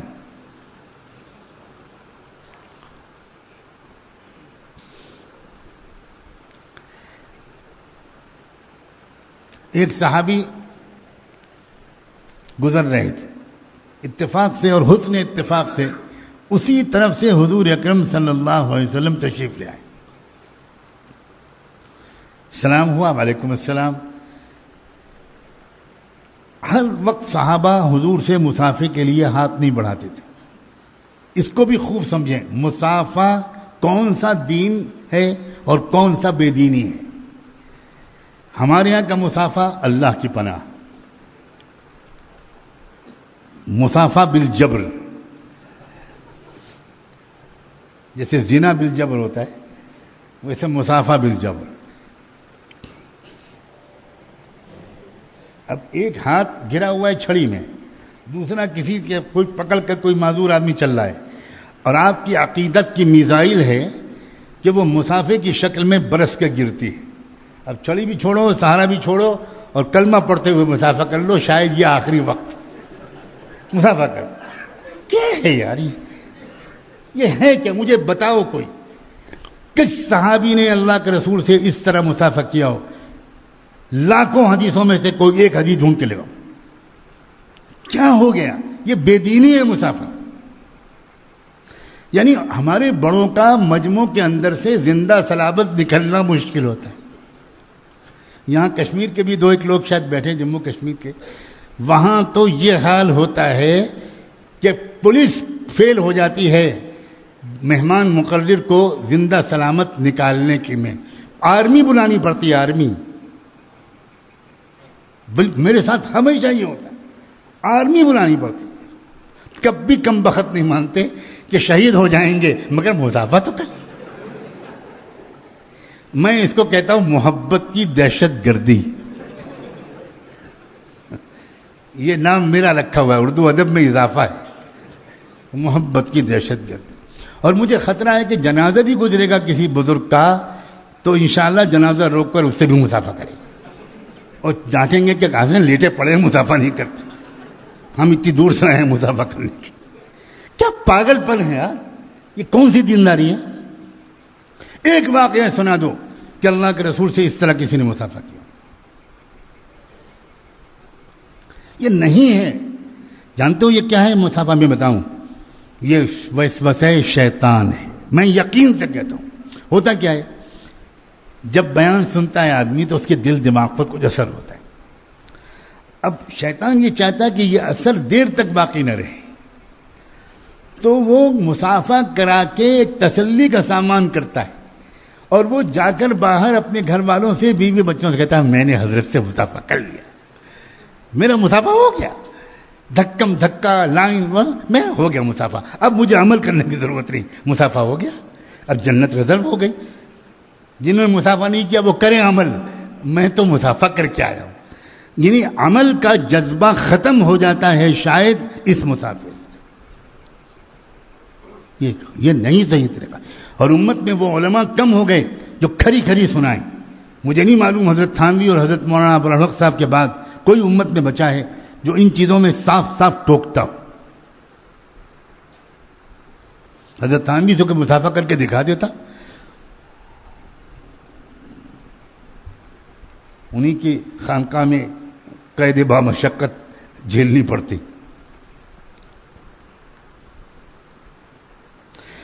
تو وہ صحابی جو سامنے آئے اکیلے، تو اس وقت حضور صلی اللہ علیہ وسلم نے خود مسافر کا ہاتھ بڑھایا. یہ صحابہ کا ادب تھا کہ وہ یہ دیکھتے تھے کہ اگر حضور کو بشاشت ہوگی، کوئی تکلیف نہیں ہوگی، تو حضور خود ہی اشارہ ایسا کریں گے کہ پھر ہم ضرور ہاتھ بڑھائیں گے. اتنی بڑی سعادت ہے کہ حضور سے ہاتھ ملا لیں. تو ان صحابی سے جنہوں نے خود مسافر کے لیے ہاتھ نہیں بڑھایا، اللہ کے رسول نے ہاتھ بڑھایا. مگر عجیب بات یہ ہوئی کہ ہاتھ بڑھانے کے باوجود، حضور کے ہاتھ بڑھانے کے باوجود ان صحابی نے ہاتھ نہیں بڑھایا. اب حضور حیران. حضور نے پوچھا کہ کیا بات ہے بھائی، مالک، میں ہاتھ تم سے مسافہ کرنا چاہ رہا ہوں اور تم ہاتھ نہیں بڑھا رہے. تو انہوں نے ہاتھ دکھایا کہ اللہ کے رسول میرے ہاتھ گندے ہیں، مٹی لگی ہے. اب اگر یہ ہاتھ آپ کو لگ جائیں گے تو آپ کے ہاتھ بھی خراب ہو جائیں گے، اس لیے میں ذرا احتیاط کر رہا ہوں. حضور نے کہا یہ بتاؤ یہ مٹی لگی کیسے؟ تو انہوں نے کہا کہ وہ جو سامنے کھیت ہے اس میں مزدوری کر کے آ رہا ہوں اور ابھی پانی نہیں ملا جس سے میں ہاتھ دھوتا، تو اس لیے میرے ہاتھ میں یہ گندگی، یہ میل لگا ہے، مٹی لگی. اللہ اکبر. حضور نے فوراً فرمایا اب مجھے اپنا ہاتھ دو، ناولنی یدک. اور وہی مٹی میں لتھڑا ہوا ہاتھ سرور کائنات کے چمکیلے ہاتھ نے تھاما اور پھر آپ نے اپنے مبارک ہاتھوں سے ان گندے ہاتھوں کو چوم لیا.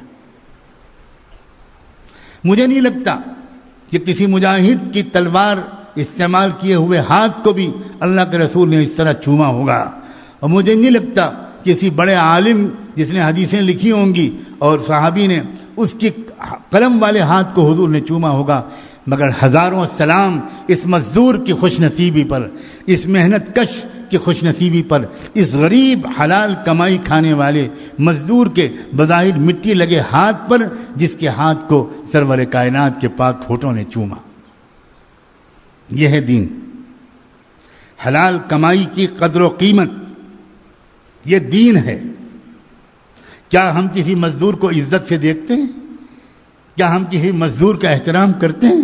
کتنی حقارت کی نظر سے ہم بوٹ پالش کرنے والے کو دیکھتے ہیں، سڑک کے کنارے چائے بیچنے والے کو دیکھتے ہیں، سبزی بیچنے والے کو دیکھتے ہیں، سڑک پر صفائی کرنے والے، جھاڑو دینے والے سرکاری کرمچاری کو دیکھتے ہیں.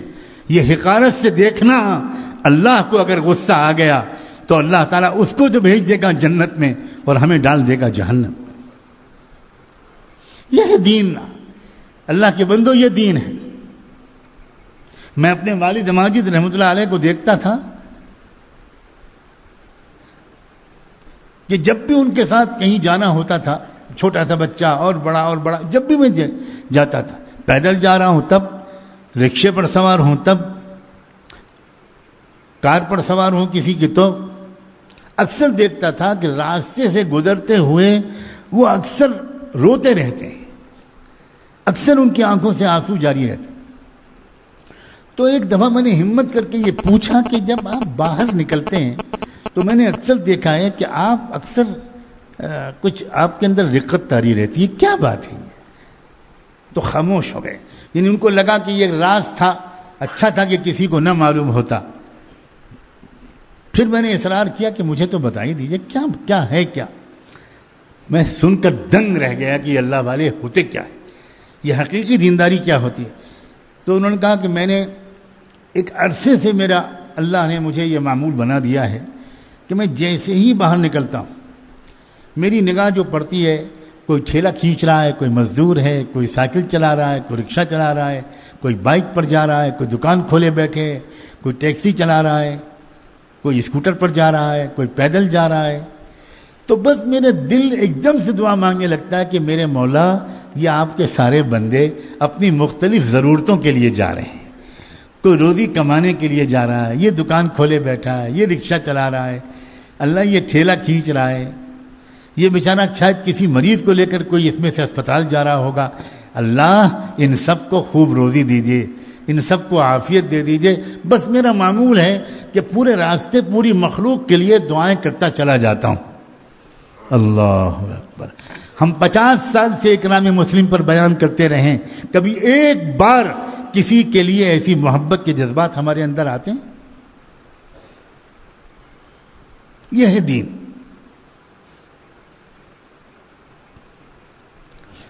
دین یہ نہیں ہے کہ کسی کو پینٹ شرٹ پہنے دیکھا اور دیکھتے ہی دل میں خیال آیا کہ یہ تو فاسق فاجر آدمی ہے، یہ تو بہت بے دین آدمی. اللہ اکبر.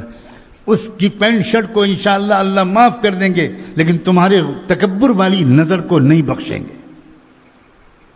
تمہیں کیا معلوم کہ اس کے دل میں کیا ہے؟ ہو سکتا ہے اس نے اپنی ماں کی خدمت کی ہو سکتا ہے کہ اس نے اپنی خالہ کی خدمت کی ہو سکتا ہے کہ اس نے کسی غریب کی آہ سن لی ہو.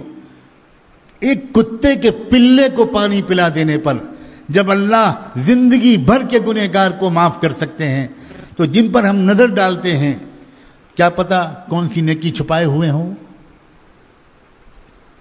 یہ اپنی جو ٹوپی اور عمامہ اور کرتا اور داڑھی اور کوپی تو اس پر جو غرور ہے، آج کی رات میں اس سے توبہ کرو. یہ اصلی دین نہیں ہے. یہ سب بھی چل رہا ہے اور آپس میں پھوٹ بھی چل رہی ہے، رشتے بھی توڑے جا رہے ہیں. گھروں کو اندر آپ ذرا تصور کے ساتھ اپنے گھروں کو واپس جائیے، کیا ہو رہا ہے گھروں میں.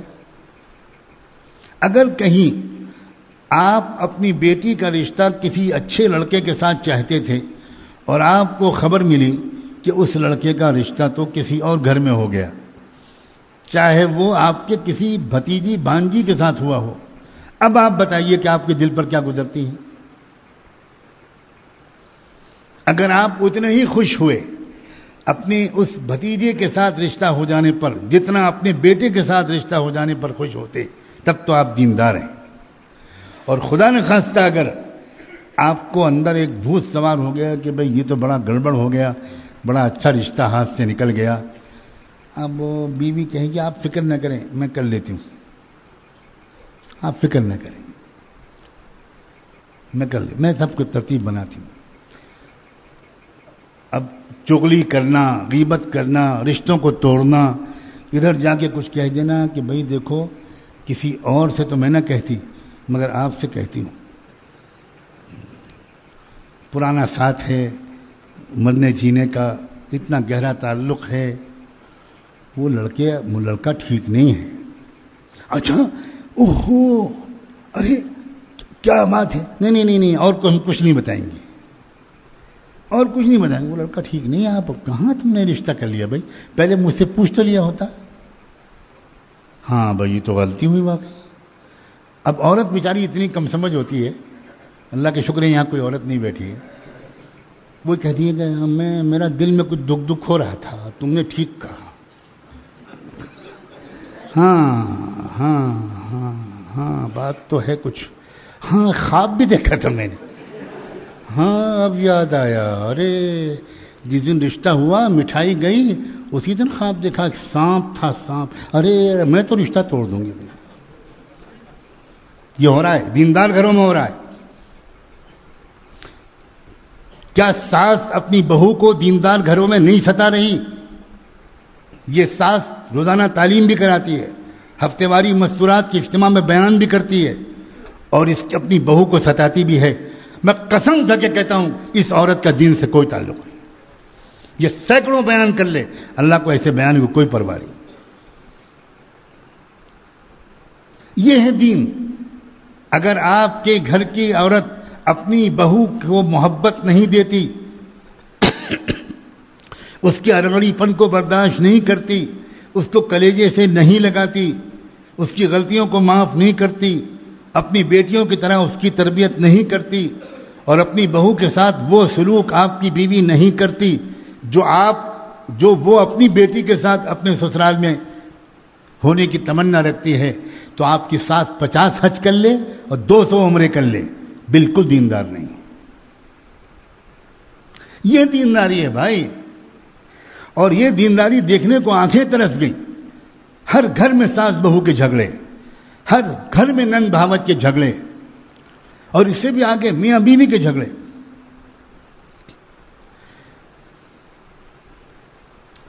یہ جو ہمارے اکابر اللہ والے ہوتے ہیں، ان کے پاس سماج کی اصل حقیقت کو جاننے کے جو ذرائع ہوتے ہیں، وہ کسی کے پاس نہیں ہوتے.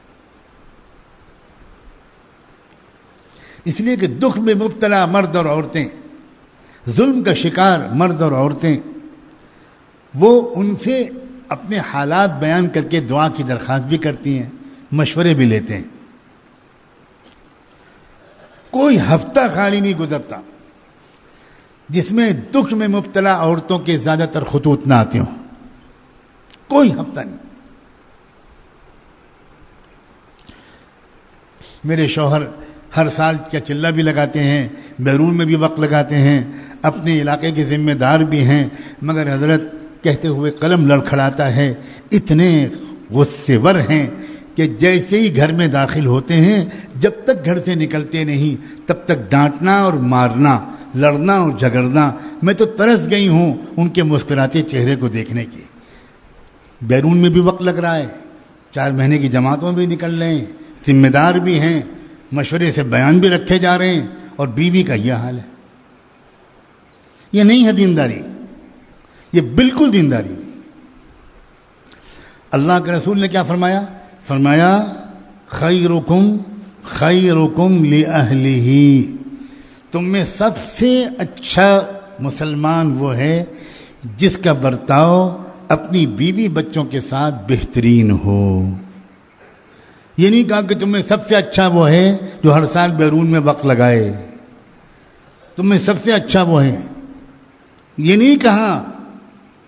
بیرون میں وقت لگانا، ہر سال کے چلے 4 مہینے لگانا اس لیے ہے کہ ہمارے اندر دین آ جائے، ہمارے اندر اخلاق آ جائے، ہمارا ہمدر غصے میں قابو میں کرنا آ جائے، ہمارے اندر پلکوں کا بچھانا آ جائے.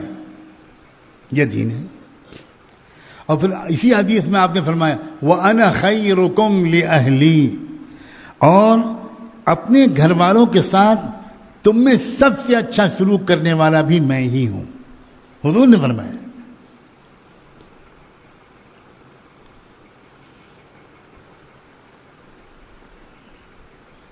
حضور اکرم صلی اللہ علیہ وسلم نے ایک مرتبہ حضرت عائشہ سے کہا، عائشہ چلو آج ریس کرتے ہیں. پتہ نہیں میں صحیح جگہ پر یہ حدیث سنا رہا ہوں.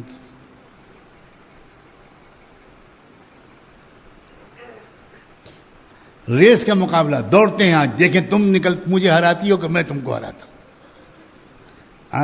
آج کا کوئی دیندار ذرا کر کے دکھائے. ایسے فتوے لگیں گے کہ اللہ کی پناہ. مجھے ڈر ہے کہ کہیں آپ لوگ صبح سحری کے بعد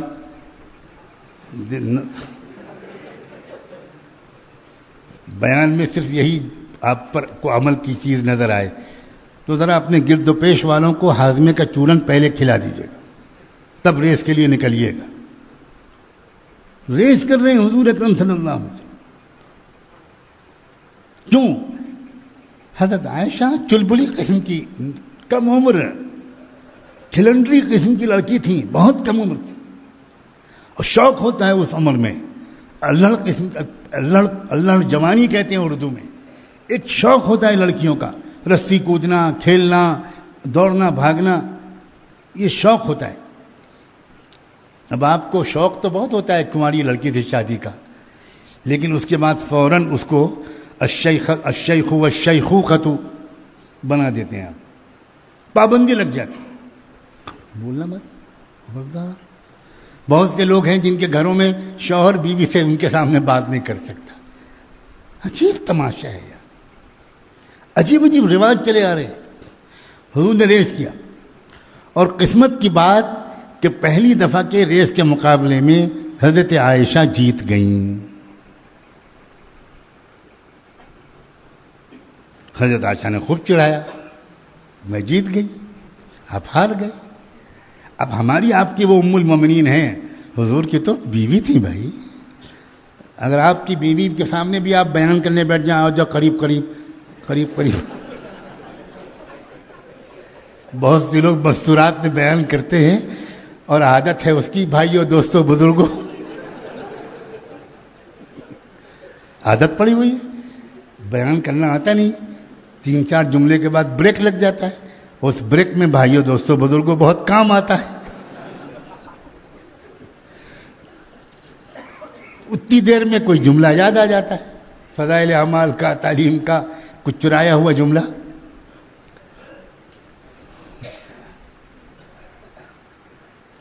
تھوڑے دن کے بعد، 1 سال ہوا ہوگا، 2 سال ہوئے ہوں گے، حضور نے فرمایا چلو آج پھر ریس ہوتی ہے.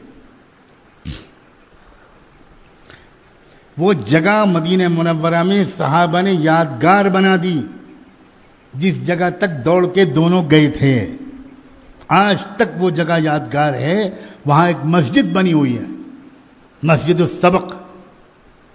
سبق کہتے ہیں ریس کو، مسجد الریس تمہاری والی عربی میں.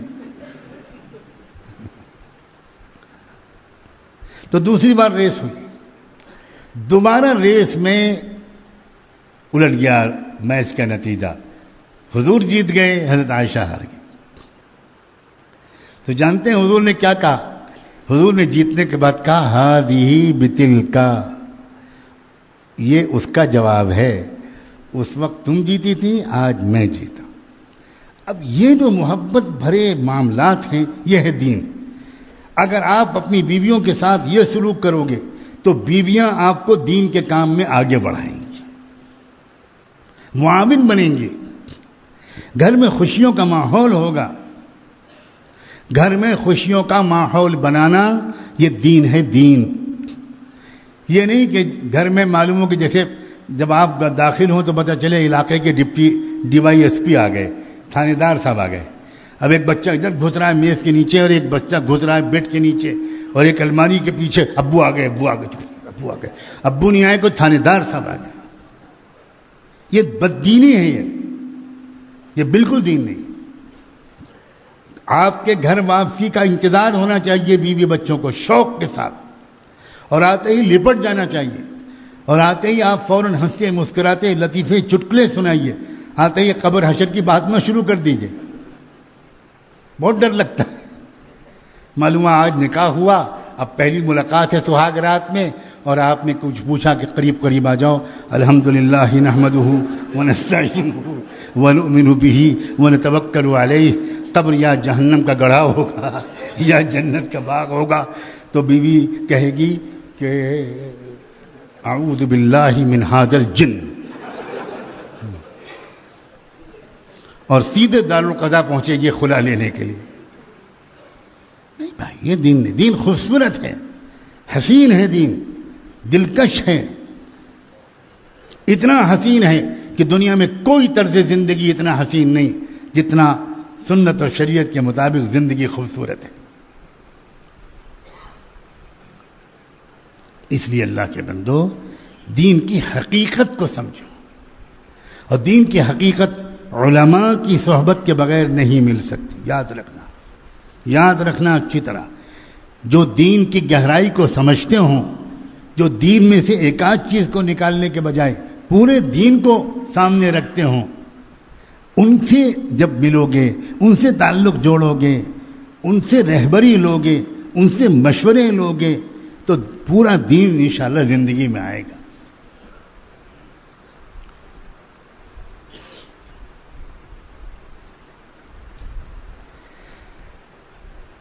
بہت میرا حساس دل بہت دکھتا ہے اس بات پر کہ لاکھوں لوگ، یا شاید لاکھوں سے بھی زیادہ، جو بظاہر دین کے ایک حصے سے دور ہیں، وہ ہماری وجہ سے دور ہیں.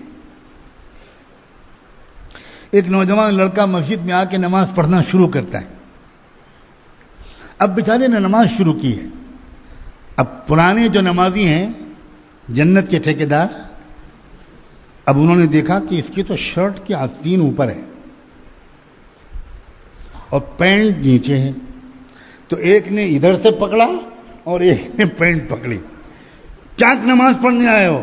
جہنم میں جائے گی یہ پیر جہنم میں جائے گا. ٹخنے کے نیچے پینٹ اوپر کرو، اور یہ کیا آستین اوپر ہے، نیچے کرو، نماز نہیں ہوتی. وہ بیچارہ نوجوان توبہ کرے گا کہ انشاءاللہ کبھی مسجد میں نہیں آؤں گا. ہو رہا ہے یہ میں نماز پڑھوں گا، مسجد میں نہیں آؤں گا. یہ کون سی دینداری ہے بھائی؟ ارے اس نوجوان کی پیشانی چومو، اس کے گھر میں دعوت کرو، اس کو مبارکباد دو، اور کہو کہ رشک آتا ہے تم جیسے بچوں کو دیکھ کر. واہ واہ واہ واہ واہ. میں پہلے سے آ جایا کروں گا اور پہلی صف میں تمہارے لیے جگہ روکا کروں گا. تم انشاءاللہ آنا تو پہلی صف میں جگہ مل جائے گی. اس لڑکے کی ہمت بڑھ جائے گی. کتنے اچھے اخلاق ہیں ان لوگوں کے. یہ ہے طریقہ. حضرت تھانوی رحمۃ اللہ علیہ کے پاس حضرت جگر مراد آبادی نے پیغام بھیجا. جگر مراد آبادی بہت بڑے شاعر تھے. ان کے سامنے کسی شاعر کی شاعری چلتی نہیں تھی. اور عجیب بات یہ ہے کہ شراب بہت پیتے تھے. ایک صاحب تھے خواجہ عزیز الحسن مجذوب. یہ ڈپٹی کلیکٹر تھے انگریزوں کے زمانے میں، بہت بڑے آفیسر تھے.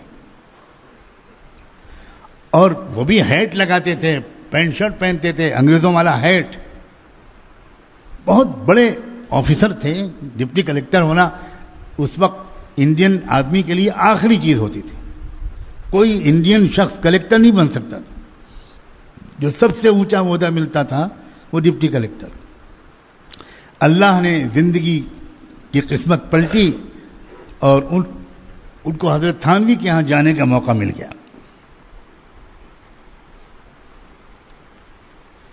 حضرت تھانوی نے پہچان لیا. یہ اللہ والے پہچانتے ہیں کہ کیا پوٹینشل ہے اس میں، کیا صلاحیت ہے، یہ کیا جوہر ہے. اللہ والے ہیڈ کو اور پینٹ شرٹ کو نہیں دیکھتے، اندر کی جو صلاحیت ہے اس کو دیکھتے ہیں. ہم لوگ جو اندھے کانے لوگ ہیں وہ اوپر کے لباس کو دیکھتے ہیں. چنانچہ حضرت نے توجہ کی اور انہوں نے اپنے آپ کو پہلی ملاقات میں حضرت کے حوالے کر دیا کہ بس جو آپ کہیں گے وہ میں کرتا چلا جاؤں. چنانچہ حضرت کے خلفاء میں سب سے اونچا مقام حضرت خواجہ مجذوب کا مانا جاتا ہے. عالم نہیں تھے، مولانا نہیں تھے، حافظ نہیں تھے، قاری نہیں تھے. اس زمانے کے انگریزی پڑھے ہوئے ڈپٹی کلیکٹر تھے. لیکن حضرت مولانا عبد الغنی پھول پوری ہوں، یا حضرت مولانا شفیع صاحب مفتی شفیع صاحب ہوں، یا محی السنہ حضرت مولانا شاہ عبد الحق صاحب ہوں، یہ تینوں خلفاء ان کے سامنے دوزانوں بیٹھ کر اپنی اصلاح کرواتے تھے. یہاں تک کہ حضرت مولانا عبد الحق صاحب نے حضرت تھانوی کی وفات کے بعد حضرت خواجہ علی حسن مجذوب کو اپنا شیخ مانا.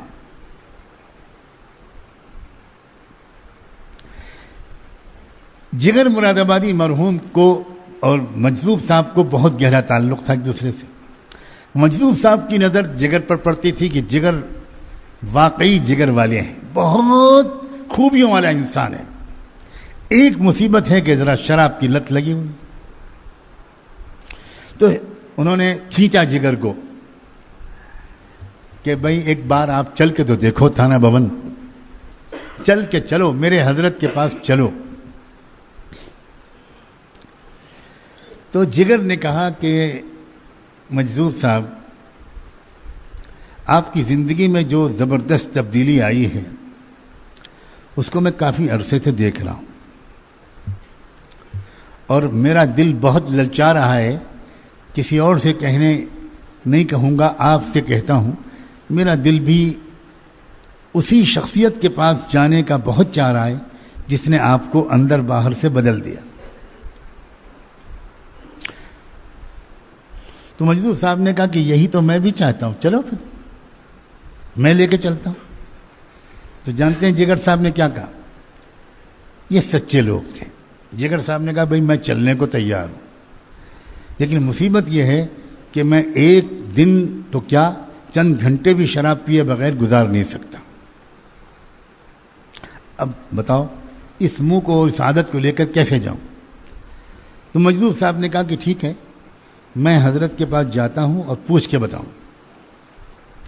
مجذوب صاحب آئے اور حضرت تھانوی کے پاس آئے اور کہا کہ جگر سے تو آپ واقف ہی ہیں, وہ آنا چاہتے ہیں آپ کے پاس, بس ایک ہچکچاہٹ ہے. وہ کہتے ہیں کہ شراب کی عادت چھوٹتی نہیں, اور میں وہاں شراب پیوں خانقاہ میں, یہ مناسب نہیں. کیا جواب دیا حکیم الامت نے؟ اللہ اکبر. کہا مجذوب صاحب ان سے میرا سلام کہیے اور ان سے کہیے کہ میں ان کو خانقاہ میں نہیں ٹھہراؤں گا, میں اپنے گھر میں ٹھہراؤں گا, میرے ذاتی مہمان بنیں گے, اور 24 گھنٹے میں جس وقت چاہیں وہ شراب پئیں, کوئی پابندی نہیں. یہ ہے دعوت و تبلیغ جس کا ڈنڈا لیے ہم گھومتے ہیں. یہ ہے دعوت.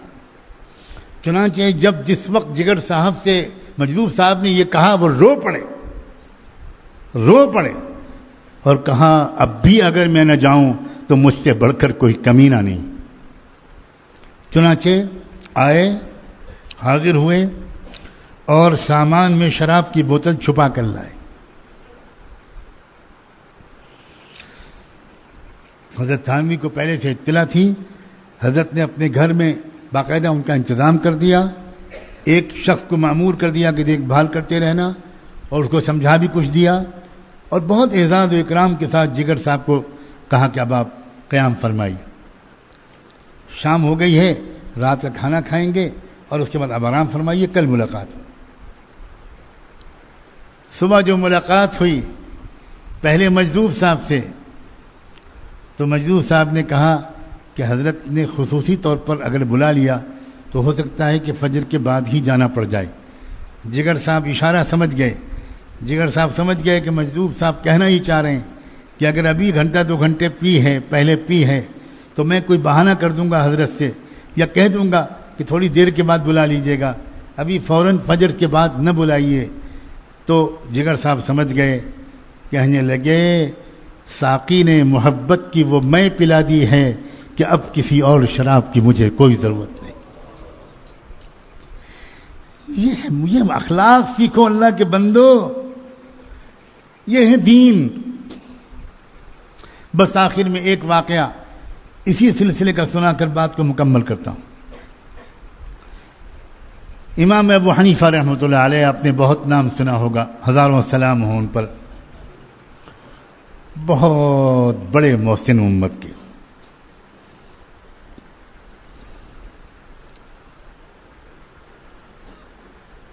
رات میں معمول بنا لیا تھا انہوں نے, پوری رات اکثر عبادت کرتے تھے. عجیب ہمت تھی اور اللہ سے تعلق تھا. اپنے مکان کی چھت پر اکیلے لمبی نمازیں پڑھتے تھے، رو رو کے تلاوت کرتے تھے اور اللہ سے اپنا تعلق بڑھاتے تھے. ان کے مکان کی سے ملا ہوا مکان ایک ایسے شخص کا تھا جو بیچارہ غریب آدمی تھا اور موچی تھا. موچی سمجھتے ہیں؟ جوتوں کی مرمت کرنے کا کاروبار تھا، بیچارہ کا چھوٹا موٹا کام تھا. تو روز کماتا تھا، کچھ پیسے ملتے تھے اس کو. اب وہ بھی بیچارہ کچھ عادی ہو گیا تھا نشے کا. تو چوری چھپے اس دور میں بھی کہیں نہ کہیں شراب مل جاتی تھی، تو وہ اسی پیسوں سے شراب خریدتا تھا. اور دن میں تو بیچارہ اپنا پیشہ کرتا تھا، کام کرتا تھا، رات میں شراب کے نشے میں دھت ہو کر کچھ گیت گاتا تھا، گانے گاتا تھا، اشعار پڑھتا تھا. جب تک نیند نہ آئے ایسی ہی حرکتیں کرتا رہتا.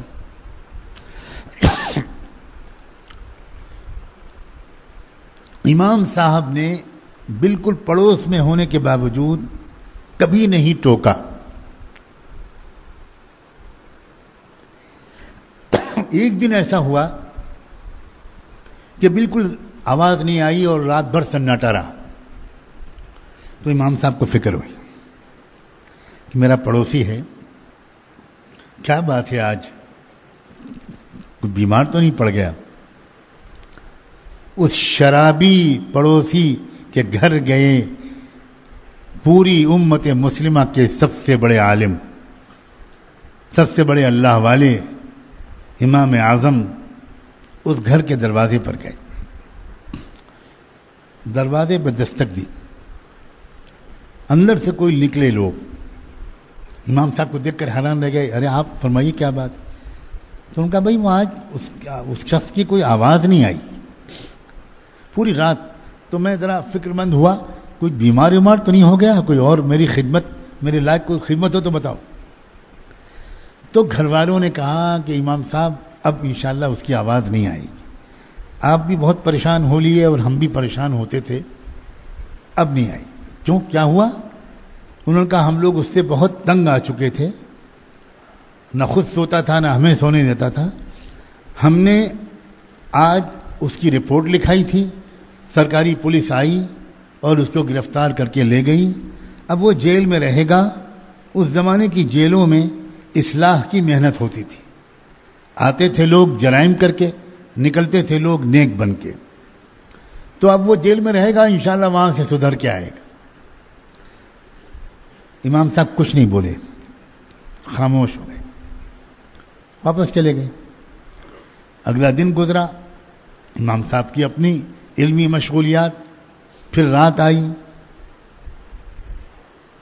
اب اگلی رات میں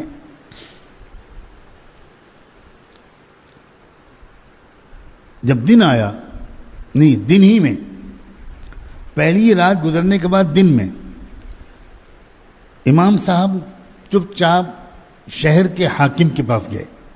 جیسے ضلع کا کلیکٹر ہوتا ہے، اس کے پاس گئے. اس نے دور سے امام صاحب کو آتے ہوئے دیکھا تو بہت حیران ہوا. دوڑ کے اس نے استقبال کیا، شکایت کی کہ امام صاحب آپ خود کیوں تشریف لائے؟ آپ مجھے اشارہ کر دیتے میں آ جاتا، کسی سے کہلوا دیتے، سر کے بل حاضر ہوتا. وہ کلیکٹر جانتا تھا کہ یہ وہ بندہ ہے کہ جو پورے عالم اسلام کے خلیفہ کے پاس بھی نہیں جاتا، خلیفہ ہی ان کے پاس آتے ہیں. یہ میرے پاس آپ کیوں تشریف لائے؟ تو امام صاحب نے کہا کہ دیکھو جس کا کام ہوتا ہے اسی کو جانا چاہیے. تو وہ اور حیران ہوا کہ آپ کا کام اور مجھ سے، حکم فرمائیے، بتائیے کیا کام ہے، میں حیران ہوں.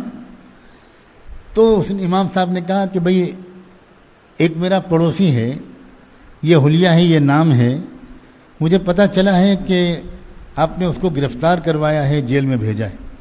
تو اس نے تحقیق کروا کے اپنے ان سے کہا کہ ہاں بالکل صحیح ہے، وہ گرفتار ہوا رات اور جیل میں ہے. تو امام صاحب نے کہا کہ کیا آپ میری ضمانت پر اس کو چھوڑ سکتے ہیں؟ تو اس شخص نے کہا کہ امام صاحب آپ کو شاید پتہ نہیں ہے، وہ بہت شرابی کبابی آدمی ہے، گھر والے پریشان ہیں. تو امام صاحب نے کہا مجھے سب معلوم ہے، پھر بھی آپ میری ضمانت پر اس کو چھوڑ دیں تو بڑی عنایت ہو.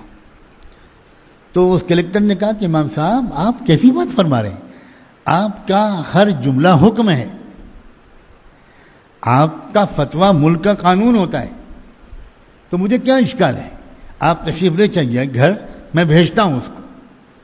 امام صاحب نے کہا کہ نہیں، میں انتظار کر رہا ہوں، میں اس کو اپنے ساتھ لے کے جاؤں. بیٹھ گئے امام صاحب. اس نے بلوایا اس کو اور وہ آ گیا. وہ دیکھ کے شرمندہ ہو گیا، سر جھک گیا. وہ سمجھا کہ پتہ نہیں امام صاحب میری کیا شکایت کرنے آئے ہیں، کیا معاملہ ہے. حاکم نے کہا کہ جاؤ، تم کو رہا کیا جاتا ہے.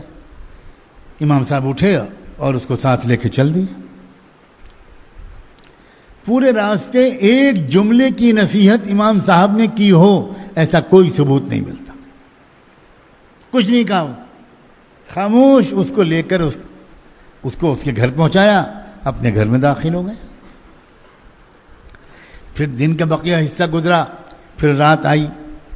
اگلی رات میں پھر سناٹا، پھر کوئی آواز نہیں.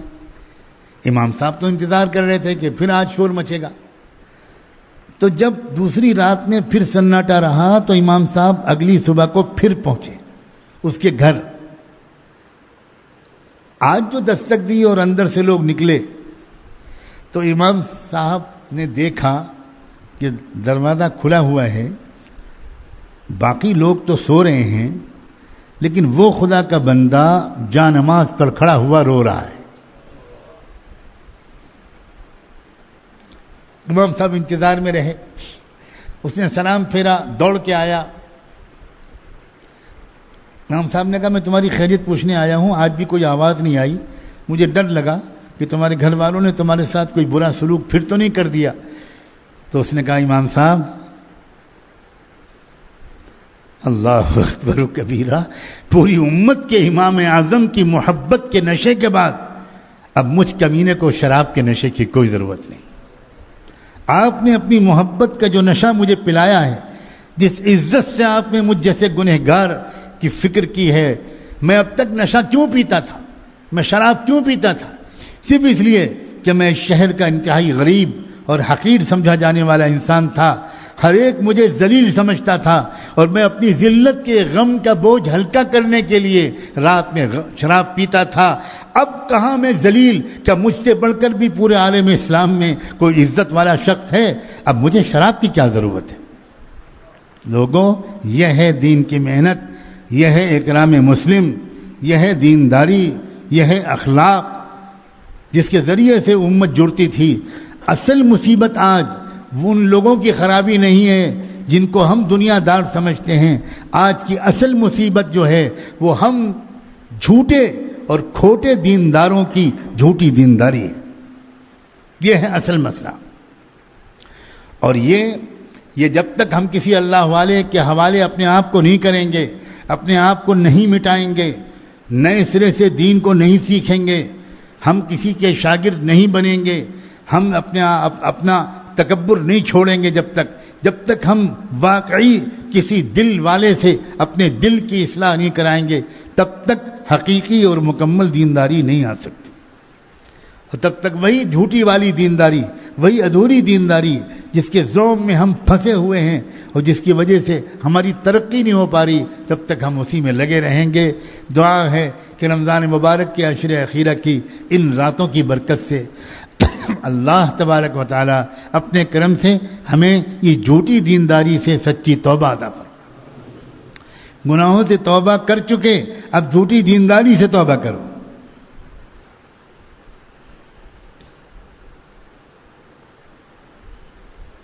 صورت شکل بنا لیتے ہیں ہم بڑے بزرگوں کی، اور اللہ جانے اندر کیا ہوتا ہے. یہ بڑی خطرناک بات ہے، یہ بڑی خطرناک بات ہے. لوگوں، میں تمہارا دل دکھانا نہیں چاہتا، ہو سکتا ہے کہ سب سے بڑا مجرم میں خود ہوں.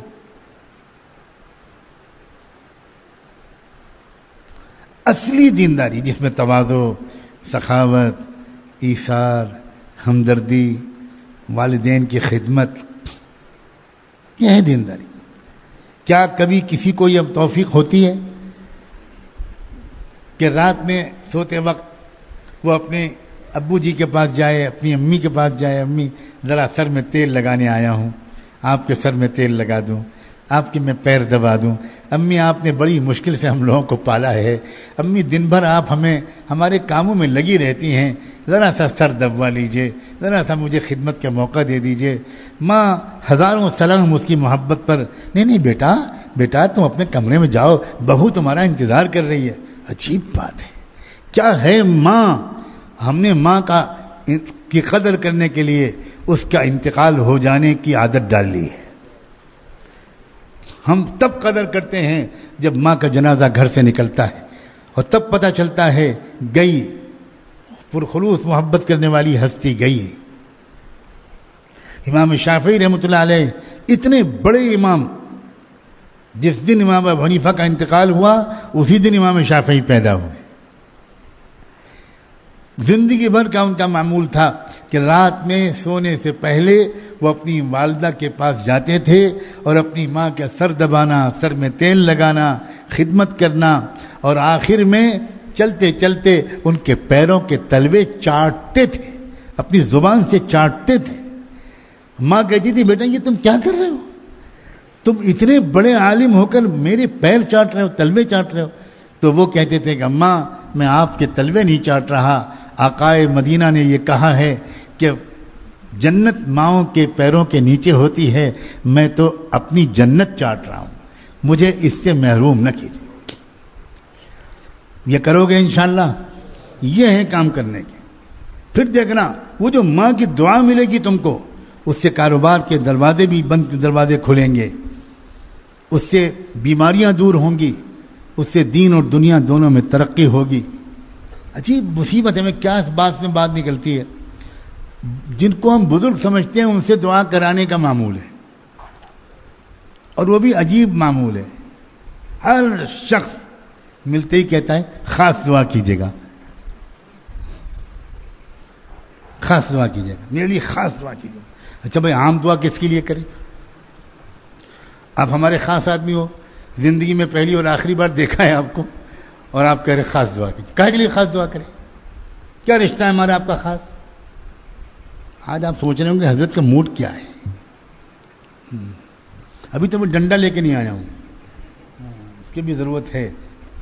حضرت عمر کے زمانے میں کوڑے کی ضرورت پڑ گئی تھی, تو اس زمانے میں ڈنڈے کے بغیر کام چلے گا؟